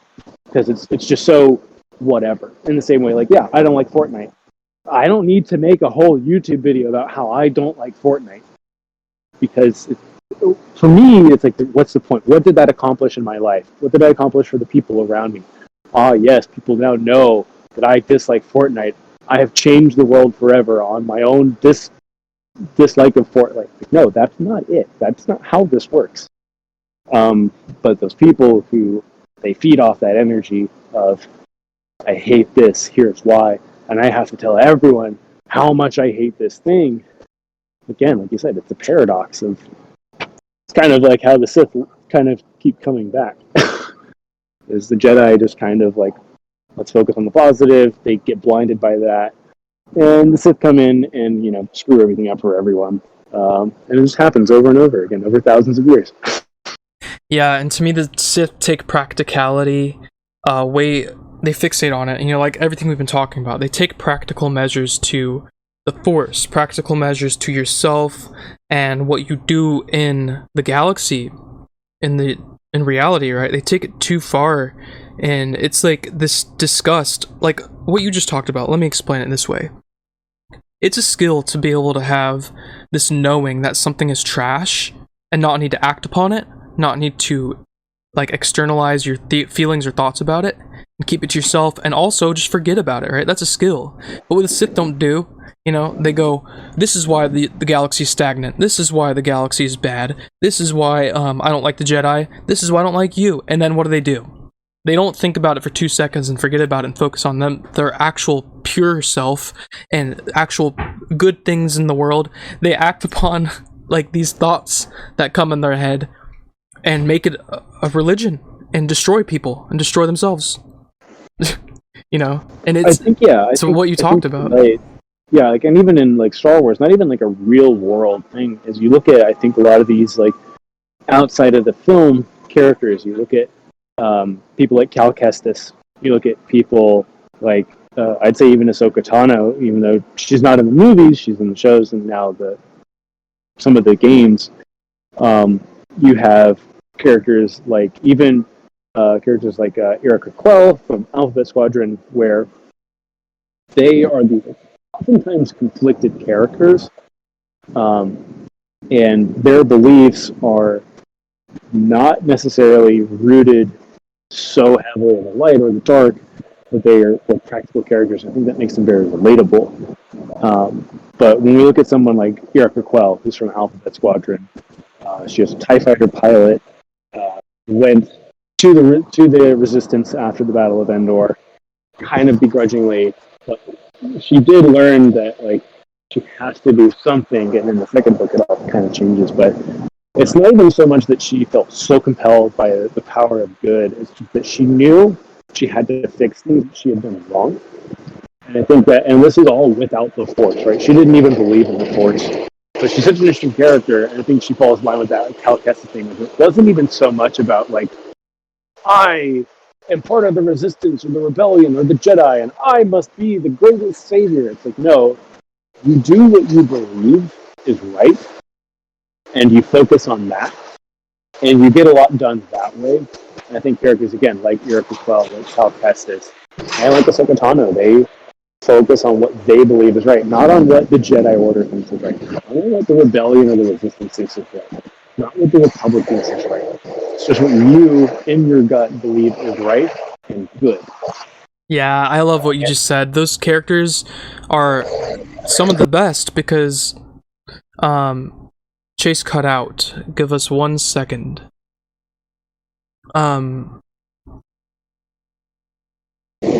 Hey, what's up? Okay. Yeah. So, what I love that you brought up about the practical characters like Cal Kestis and Ahsoka and the other one from Alphabet Squadron, which I'm not familiar with, is that they really I think that what happens rather, and the reason these characters are relatable is because they're just doing. I hate to say it like this, but they're surviving. They're just surviving, but they're not just surviving. They're self-governed. They're not aligned to the Jedi dogma, not aligned to the Sith dogma. Not aligned to the ideology of the light side, not aligned to the ideology of the dark side. And whether or not they understand it in the way I said it, they just go off of what they need and they want and think for themselves. And honestly, I'd like to see a lot more of those types of stories. Maybe movies come through. I would love to see movies like that, not just books, comics, games, but like a full movie. But anyway, that type of practicality in Star Wars is beautiful to see because it's such a bustling universe, and then to get a really grounded story, grounded existence, grounded individual, and observe them and relate to them in such a deep way, it's really awesome. I think you, and I don't know how much you care about like the X-wing versus TIE fighter like spectrum of Star Wars. It was honestly one of my favorite things Star Wars is space battles and starships. I definitely recommend reading Alphabet Squadron and Shadowfall and Victory's Price, which I haven't finished yet. But what I think is so interesting about a character like Erica Quell is very much what you think is what you said is she is 100% self-governed. She was an incredible TIE fighter pilot and one of the most dangerous squadrons in the Imperial fleet. And after the Battle of Endor, she did some terrible things, and she hated the fact that she did those terrible things. She defected from the Empire based on like the recommendation of her like commanding officer. She was still like partly indoctrinated into the way of thinking of the Empire, and so when she's basically taken in by the Resistance, there's a lot of like conflict between her and the way that the Resistance wants to do stuff. She doesn't like it, but she does understand that there are bigger things at play, and she does need to right some wrongs, and she does need to be a better person. And what's so interesting about that's like basically the first book, is like, it's like, okay, she's not fully committed to the Empire, obviously. She left. She's also not fully committed to the Resistance. She doesn't agree with the way they're doing stuff, and I think that book does a really good like illustration of the Resistance and the Rebellion were not perfect. The New Republic is not perfect, and no one's expecting them to be, but it's one of those things like, are they better than the Empire? Well, yeah, kind of. They weren't blowing up planets on a regular basis, so they get kudos there. But in the second book, I think what that book does really well, and I think it's one of the things. For me, it was a good like introspective experience, because the way that book happens, or the way that book turns out, is not very conventional. And it's one of those things of, because your Quell is self-governing, the things that she does may not align with how you hoped or expected them to go for that character or for the character she's interacting with. To the point where, like, when I finish the book, I'm just like, what? Are you serious? I can't believe they did that. But then you kind of get into this, like, when a person like Erica Quell is so independent and so self-governed, that does not mean they will align with you. In fact, it most likely means they will not align with how you think about things, because they are their own independent person. And it is up to you to be like, I don't like that, or I do like that. And either way it goes, you kind of have to be okay with it. The way that book ends, the way the second book ends, I'm not going to spoil it. It totally sets up the third book to be completely different from the other two. But it's one of the things, like, I could say, oh, I hated the way that book ended because it didn't pan out the way I hoped. I hoped that she would, go about things in a certain way and everything would be the way I wanted it to be, but it wasn't. And for me, it was like this, like, very introspective, like, look at it of like, she did things the way she saw fit, not the way the Resistance saw fit, not the way her squadron saw fit. It was how she saw fit. And I can say she's wrong, but at the end of the day, that's not my choice, that's hers. And so that was one of those things that, for me, it was like this, like, kind of like a enlightening moment of like, that's her choice. That's everyone else in the world has a choice to do what they want to do, and we do have to act accordingly based on how they make their choices. How Erica Quell makes those choices will affect how everyone interacts with her in the future. But I thought that was such an interesting piece of, like, Star Wars that has been explored in the past, but, like, not recently. And I thought it was actually, like, really well done, kind of like reflecting on it. Like, I hated it at the beginning. I was like, oh, I can't believe they did this. This is so dumb. It's so stupid. I can't believe they did that. She's one of my favorite characters in Star Wars ever, and they did her dirty. And then I'm like, no. She embodied her character to a level that, like, you just weren't expecting. And it's an interesting perspective, and I think more people need to kind of behave like that when it comes to their real-world, like, interactions, whether it be media like Star Wars, or their relationships, or their friendships. Of, hey, they're their own person. You have to accept that, whether you like what they do or not. You know, they have their own consequences, and you have to act based on what people do with their own decisions in their life.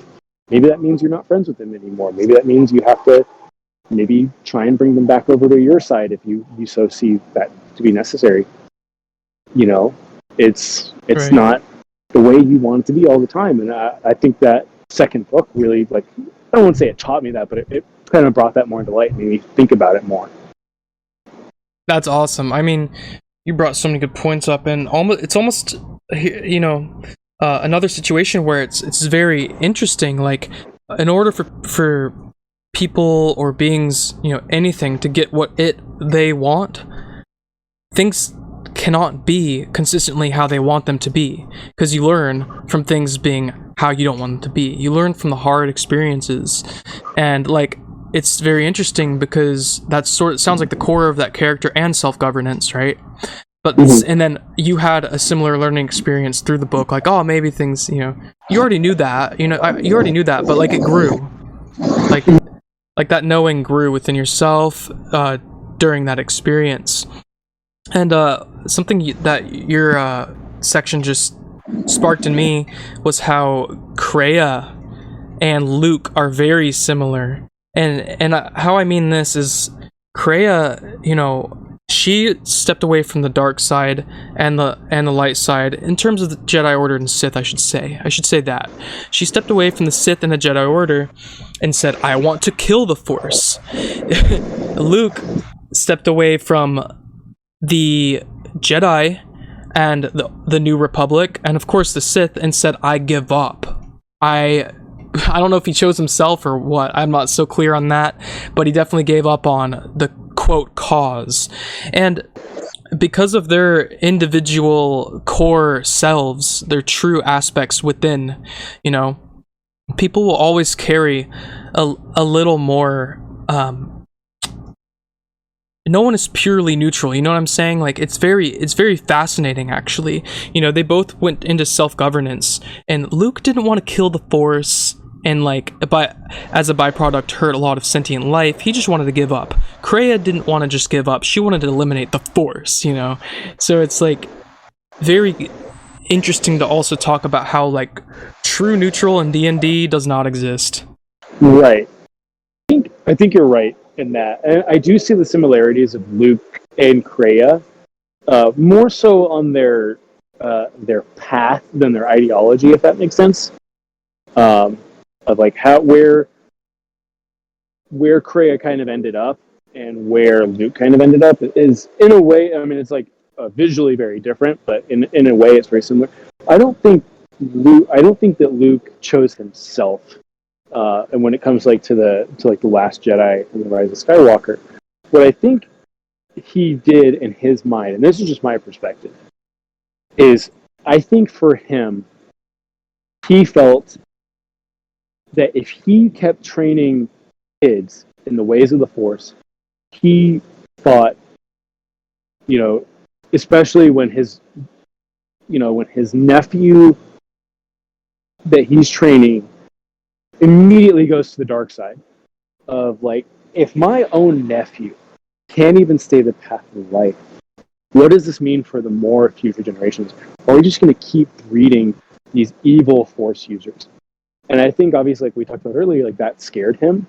I don't think he chose himself. I think he chose the right way. He chose the galaxy and to protect the galaxy in the same way Cal Kestis did at the end of Jedi Fallen Order when he destroys the holocron. Of course, it would be great. You breed all these new Jedi and they can take on the Empire and the Forced Order, and that would be great. But at the same time, you will probably create more dark side Force users in that process. So I think that's how Luke felt, was he didn't know if he could continue doing this and make it work. And his thought process was probably somewhere along the lines of, I could be doing more damage than good by training these Jedi, or these young Jedi and these young Force sensitive kids. So it's best if I remove myself from the picture, from the story of, you know, the new Jedi Order, and live in isolation where I can't screw things up anymore. So I don't think he chose himself. I think he, and in my perspective, incorrectly chose the galaxy was the correct way to do it, but he chose the incorrect path to do it. And that was, again, that's what we talked about earlier, was like, The Last Jedi is all about failures. Luke failed. He did the wrong thing by removing himself from that situation. Now, in turn, what he ended up doing was he ended up letting Ben Solo become Kylo Ren, leaving there no Jedi to defeat this new Sith Lord. So, he obviously knew that, and so he gave up. But in doing so, with him giving up, I think he thought, if I step away, that means I won't be doing any more damage. If I don't have my hands on it, I can't break it. Is kind of the idea that he probably had. Again, if you don't have your hands on it, you can't break it. But also, if you don't have your hands on it, you can't fix it. And I think that's what he's learned from Yoda, is kind of that exactly. Is you have to fix this. You're the only one that can fix it. And he did. At the end of the day, he fixed it, and he fixed it with Rey, and it all worked out pretty dang well at the end. Wow, you just illuminated a lot. Honestly, Kreia and Luke are actually entirely similar and entirely different, because Kreia and Luke both raised pupils, right? And their pupils didn't understand jack shit what they said, and and it really frustrated them. But Luke took the path of stepping back, hands off, I'm out of here, bye. And then he eventually went back into like very, very, very, very, very subtle hands-off positive influence with Rey, and then eventually his like projection onto Crate, right? And then Kreia went the path of manipulation, like talking to the exile, helping the exile. That's the paradox here, helping the exile and then ultimately using the exile. So but they're still so similar because they reacted differently. That's all. It's beautiful to me the way beings react differently, and they care about the same thing. They want the same goals, right? Kreia ultimately wanted to end suffering and end like this. I think she was a little delusional. She thought the Force was like a predestination type thing, like predetermined fates. I don't understand why she thought that way so deeply. Maybe there's some stuff I could read about it, but I don't think the Force works like that way. First of all, I don't think there's predetermined outcomes at all. But I understand like her care for cleansing this perceived slavery to the Force, slavery to these outcomes that we have no control over. I understand her care for that, and her seeing suffering, her seeing those bad things is the same exact care that Luke had, but it's just perceived slightly differently and acted upon, I think, totally differently.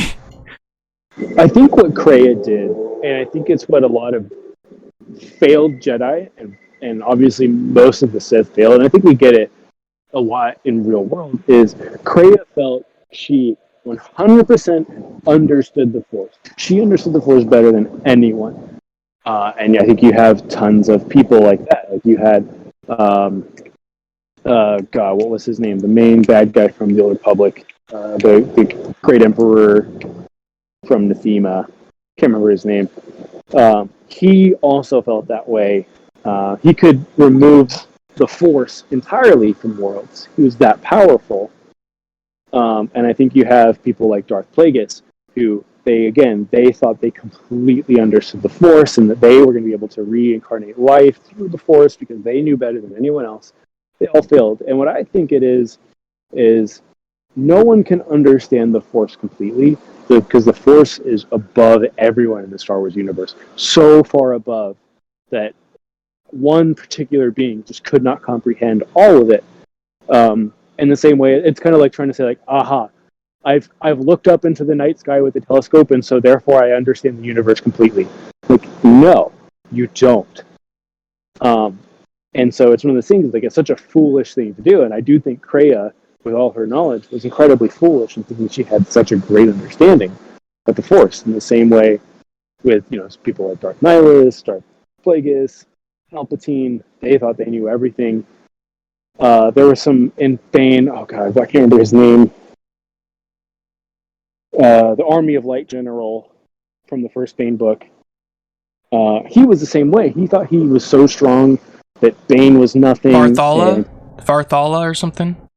Yeah, I think that's right. But he thought he was so confident. He was so confident in his abilities with the Force that he was strongest Jedi general, and it ended up killing him. And I think that's a pretty common theme in Star Wars, and I think it reflects perfectly with your life. Is people who think they know everything about everything, everything about the universe because they're, we look at this in like religious prophets and stuff like that.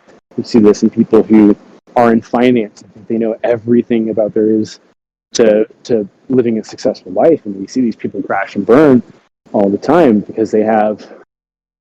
I think they lose the idea of there's always more. You're always learning. You're always a student, and they lose that. And that is always their downfall. That was Krea's downfall because she thought she was so unbelievably powerful in the Force. She knew everything about the Force, and then Mitra Shirt comes by, and she's like, "You misled me. You manipulated me, and I'm going to show you that it's depending on which way you went in that game, or if you want to go with Drew Garbison's canon stuff. Like, she did find that the light was, actually committing yourself to the light, but more similar to how Revan thought of everything, of like it is a flowing current that converges, and that her curiosity and her understanding and her wanting to make a better life for her and her companions, and to make her wrongs right. The things that Mitra Shur did with Revan on Malachor 5 were so bad, and she wanted to redeem that by being better. And that's what ultimately led to her defeating Darth Traya, is because Kreia became Darth Traya, and I think eventually that just proves that she knew nothing, and she did fully give into the dark side, despite all of her ramblings about how she knew about how none of it was real, and the Force is what it is, because she was so smart. She ended up succumbing to the dark side, and Mitra Shurek realized that, and inevitably became victorious over Darth Traya, the person who apparently knew everything about the Force. Right, because knowledge is nothing without actual proper action in accordance to the said knowledge. I don't care if the knowledge is good or bad. If what you know is not in alignment with what you do, that's sort of weird, right? So, yeah,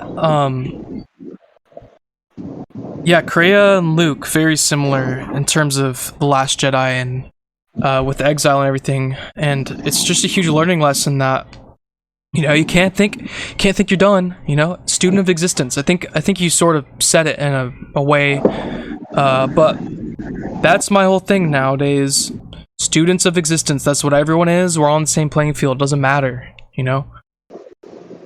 We're always learning. Who you are today is not who you're going to be tomorrow, and I think a lot of that is accepting it. Kind of like what you talked about nostalgia. I think it's just learning that you are changing every day, and the world is changing around you.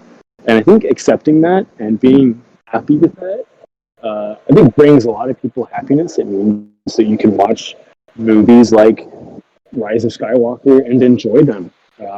Even if that movie does have shortcomings, or maybe it's not your favorite Star Wars movie, I think understanding that the world around you has changed, and you have changed, and the people around you have changed, and that means the things that you watch and you listen to and you hear, they will change. It will not be the same every time. And I think a lot of people who kind of understand that, whether they like actively understand that or that's just kind of their programming, and which is good for them, I think that leads them to enjoying things more. That leads them to being more open-minded. When they boot up Fortnite, even if it's not their favorite thing and they're just playing with friends, I think they can have a better time. Something that I think I struggle with a lot of times is like, I really don't want to play Fortnite, even though I have a couple friends that are playing Fortnite. And I'm like, that would be kind of cool to be playing a video game with my friend, but I really don't play that game. If I just had a little bit more openness, something that we all have stuff to work on, I could probably be playing Fortnite with my friends and having at least a decent time, but I still don't want to. And I think that applies to, like when we talked about the prequels, the Clone Wars, Rebels, sequels. It's just, you just kind of like open up and not, again, like we said, not being over analytical, not looking at every little thing, not trying to find things wrong, and not even saying like, oh, you shouldn't criticize things. Like, you can find the criticism. I have tons of criticisms about sequels. I still love them. Like, Last Jedi is it's probably in my top 3, if not my second favorite Star Wars movie ever. And Force Awakens is right up there. I love Force Awakens. But it's like, for me, it was just opening up to new things and knowing that this is new. This is the 2010s of Star Wars. This is not the 1970s and 80s of Star Wars. This is new. We're seeing new things. We're dealing with new people, and we're going to learn about new powers of the Force. We're going to see new vehicles. We're going to see new starships, and it's going to be cool because we're seeing new stuff. And the universe is always getting bigger, and having that, I think, for me, was really cool. Like, seeing the updates they made to the X-wings. Man, the T-70 X-wings are so much cooler than the T-65s. Like, little stuff like that. And for me, that's what makes those movies so great, is just having a good time, accepting the new stuff. Not ignoring the stuff I don't like, but not focusing on them.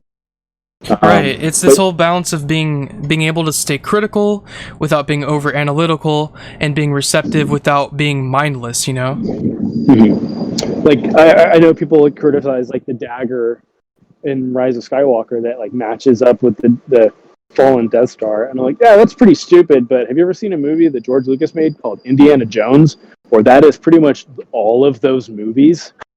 Wow. Is finding dumb plot devices that move those movies forward, and it's fun because it's a crazy adventure about a guy with a whip that is just apparently some really great archaeologist that punches and shoots Nazis and throws them into planes. But yeah, there's tons of dumb plot devices in movies like Indiana Jones, and it's just one of those things, like, we can ignore that. There's tons of dumb plot stuff in the original trilogy that we can focus on. I know I sent you like the issues with the trilogy. Like, hey, there's a regular ass iguana on Dagobah. Like, they couldn't even put a fancy horn or something on its back. No, they just used a regular ass iguana. Like, that was not a matter of like they couldn't afford the effects. That was just them being lazy and sticking an iguana on set. Very true. And it's like, I could fixate on that and be like, that's the laziest filmmaking. The Empire Strikes Back was so lazy, that it's just so bad. And it's like, no, The Empire Strikes Back will probably always be my favorite Star Wars movie, despite its failures and its flaws. Like, Boba Fett, I always think it's so funny, like, with Boba Fett, like, he's a cool character. He doesn't do anything in those movies. And people get upset with, like, Captain Phasma, and I'm just like, isn't your favorite character, like, Boba Fett? Aren't you, like, obsessed with The Mandalorian? But yeah, you got upset that, like, Phasma didn't really do much.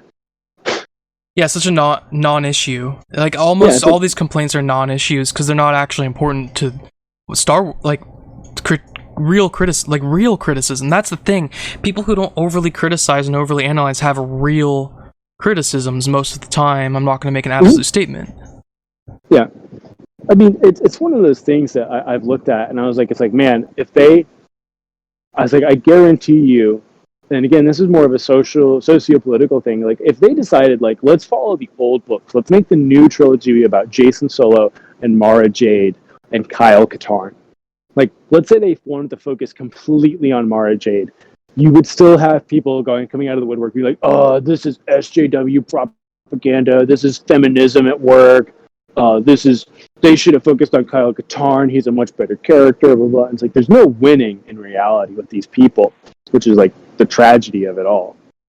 And I think even if they say, like, oh, well, Captain Phasma didn't get, like, the backstory we wanted, and then, Finn's, character didn't go through the arc we wanted, or this character wasn't elaborated on, like, okay, cool. So let's say they made 4-hour movies every time to make you so happy with everything. Everybody like, oh, what is this, Lord of the Rings? This is ridiculous. It's just so much filler content. And it's just like, no one will ever be happy with these Star Wars movies. At least those types of people that people are talking, like, they're kind of like that dark energy type of people, they'll never be happy. with whatever we get. It was fascinating. That's exactly what disgusted Kreia and Luke, I think, at their core. People being not getting it, and in this case, not getting it means never being okay with what is. And in this specific instance, it's not being okay with what is within the Star Wars canon, or whatever you want to call it. Yeah, I think especially with people who are a little bit older, it's so much easier to dislike something, or to even, because when you're younger and you see Luke Skywalker doing the kick in Return of the Jedi, and it's so much easier when you're younger to be like, oh no, he didn't miss that kick. That was the Force. He used a Force kick, and that's going to be present in books and comics and video games here on out. Instead of being like, oh yeah, no, that was just bad filmmaking. That's terrible. It's like, no, you have that energy, you have that drive to make it make sense in your mind, which is cool, especially if you're using it positively and creatively to make these shortcomings of the originals be great. It's one of the things. We wouldn't have Rogue One if there wasn't that passion for, like, that's not actually a plot hole with the Death Star. It's a whole other story that we can create in our minds. And I think that's what's so cool about Star Wars, and what used to be cool with the people who were younger and into those kinds of things. But now, with all these people getting older, they don't have the energy to do that. And so they kind of fall into that dark energy pattern of just like, oh, no, yeah, no. There's a mistake in the throne room fight with Rey and Kylo. And that's just bad filmmaking, instead of being like, no, we have an explanation, we have a reason for why these, quote, choreography mistakes happen. But having energy like, oh, no, actually that was a deceptive move on Rey's part, and so that deception of an enemy was not very much Jedi-like, more so along the dark side, which then correlates into her using lightning on the shuttle that she thinks Chewie is on. That's not how Rian Johnson and J.J. Abrams put it, but that's something that I can just come up with. I'm like, oh yeah, that would be a cool little story arc to combine, because people do it all the time with the original trilogy, of like these little tiny things that connect. Even though George Lucas was like, I don't know, that just looked cool to me, but we make this huge, elaborate explanation for it, which makes it so much more magical. And again, people got older, they suck into that dark energy. Yeah, and they lose it. This is what's so fascinating, though. Like, you said someone sees Luke do this kick, and the over analytical are gonna be like, not just bad filmmaking, it was bad, it's trash, and they create that illusion, and it honestly hurts themselves, right? And then you got people saying, no, it was the Force, and it could be described as a story, right? But ultimately, what's beautiful about that is this shift in perception. This is why I say the Force is real. If you're religious or really into spiritual mysticism or traditions, you could say it's God or, eternal spirit. I don't care. I think the power is present within everything in all reality, no matter what you believe or perceive. So this little shift in saying, no, Luke used the Force. I remember we've watched Star Wars films together, and you do that, the Force, or what, like, just hang out and something cool happens and like, that's the Force. That shift. Someone who's super over analytical would say, you're lying to yourself. It's like, well, is it really that big of a deal that I want to perceive it and have some fun and experience life as, no, that was the Force? Well, do you know what's fascinating about that?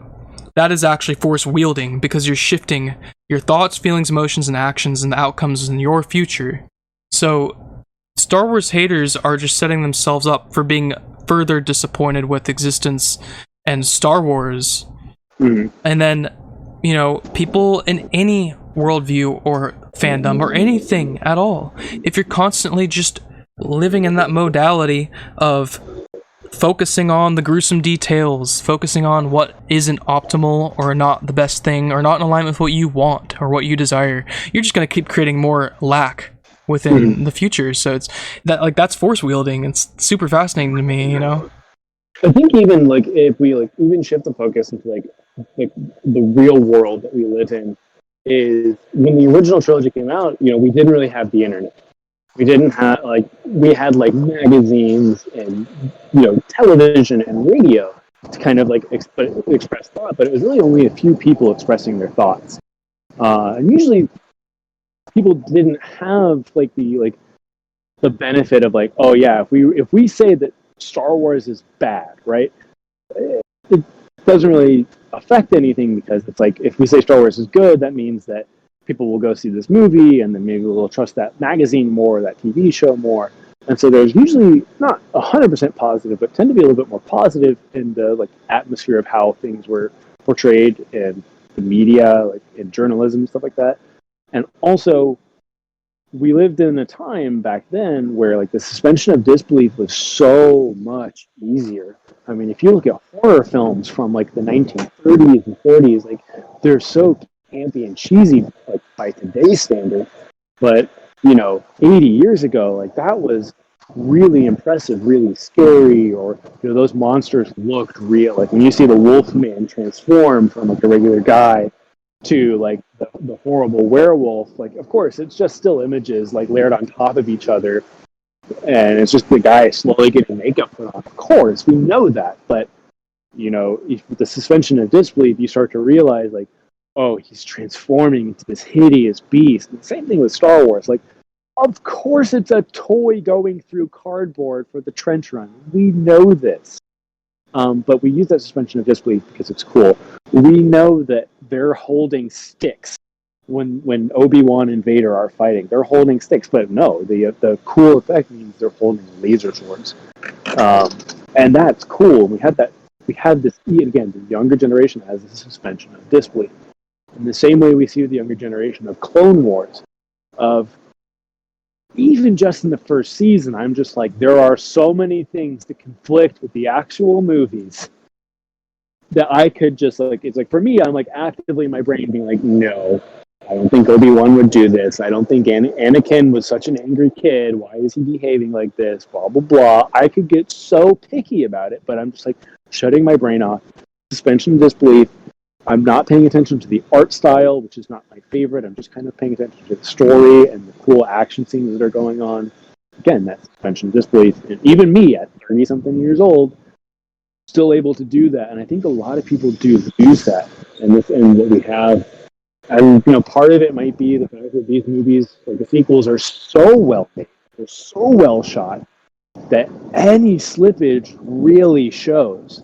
Of like, oh, we have all this technology to make these movies as perfect as possible. And there's still a few little slip-ups here that it probably does for, I think some people make it like stand out more.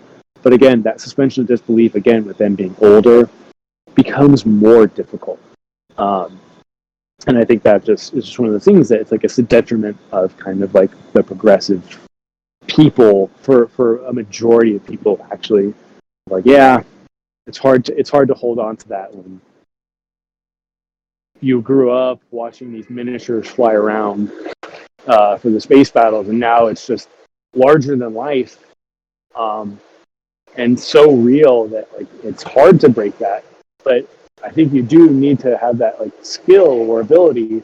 Again, like you said, you need to have that like horsepower. It's like, yeah, I'm watching Star Wars, the Space Wizard movie. None of it's real, and I'm here for a good time. And I think if you can definitely go deeper into Star Wars, like what we have done. But I think if you go too deep in the wrong areas, you're going to end up hating it no matter what. But if you go deep in the right areas, you're going to love it.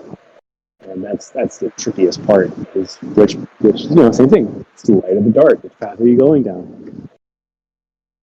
Yeah, it's very fascinating how within the Star Wars universe, the ability to suspend your disbelief and observe yourself in the situation and weigh your risk reward and see what you want to experience and get out of it in a split second is a power in of itself in real life and in the very fandom we're talking about.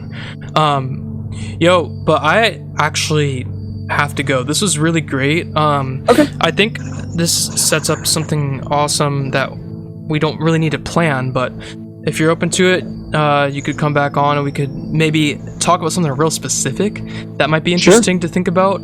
It might not. Who knows? Who knows what's going to happen? But I hope you had a good time. And if you want to say any final words for the recording, do so now if you want to. If anyone's listening, I do encourage people to watch this new movies, the new TV shows, and the new books, and the new games, definitely approach them with a more open mind. I think there's tons of good and interesting stuff out there. I think it's worth it to, even if you've seen all of them before, and even if you hate them with a passion, I think it's worth going back, kind of like listening to what we just talked about over the past like 2-something hours.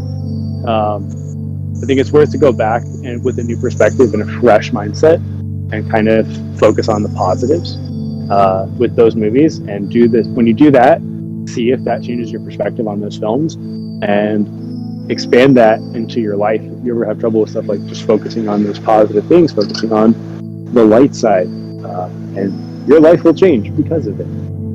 So give it a shot. Boom. That's awesome. Yep. Chase McElroy, thanks for coming on the show. And it was great talking to you, dude. It was great. Yeah. I'm done recording here. Hope you guys enjoyed the episode. It was very, very fun. And stay tuned. Check out, if you're interested, the Patreon link down below. I have extra videos and a Discord server community that Chase is also in. There's a Star Wars channel and a lot of other channels. So, check yourself, respect yourself, enjoy yourself, and have a good one. See ya.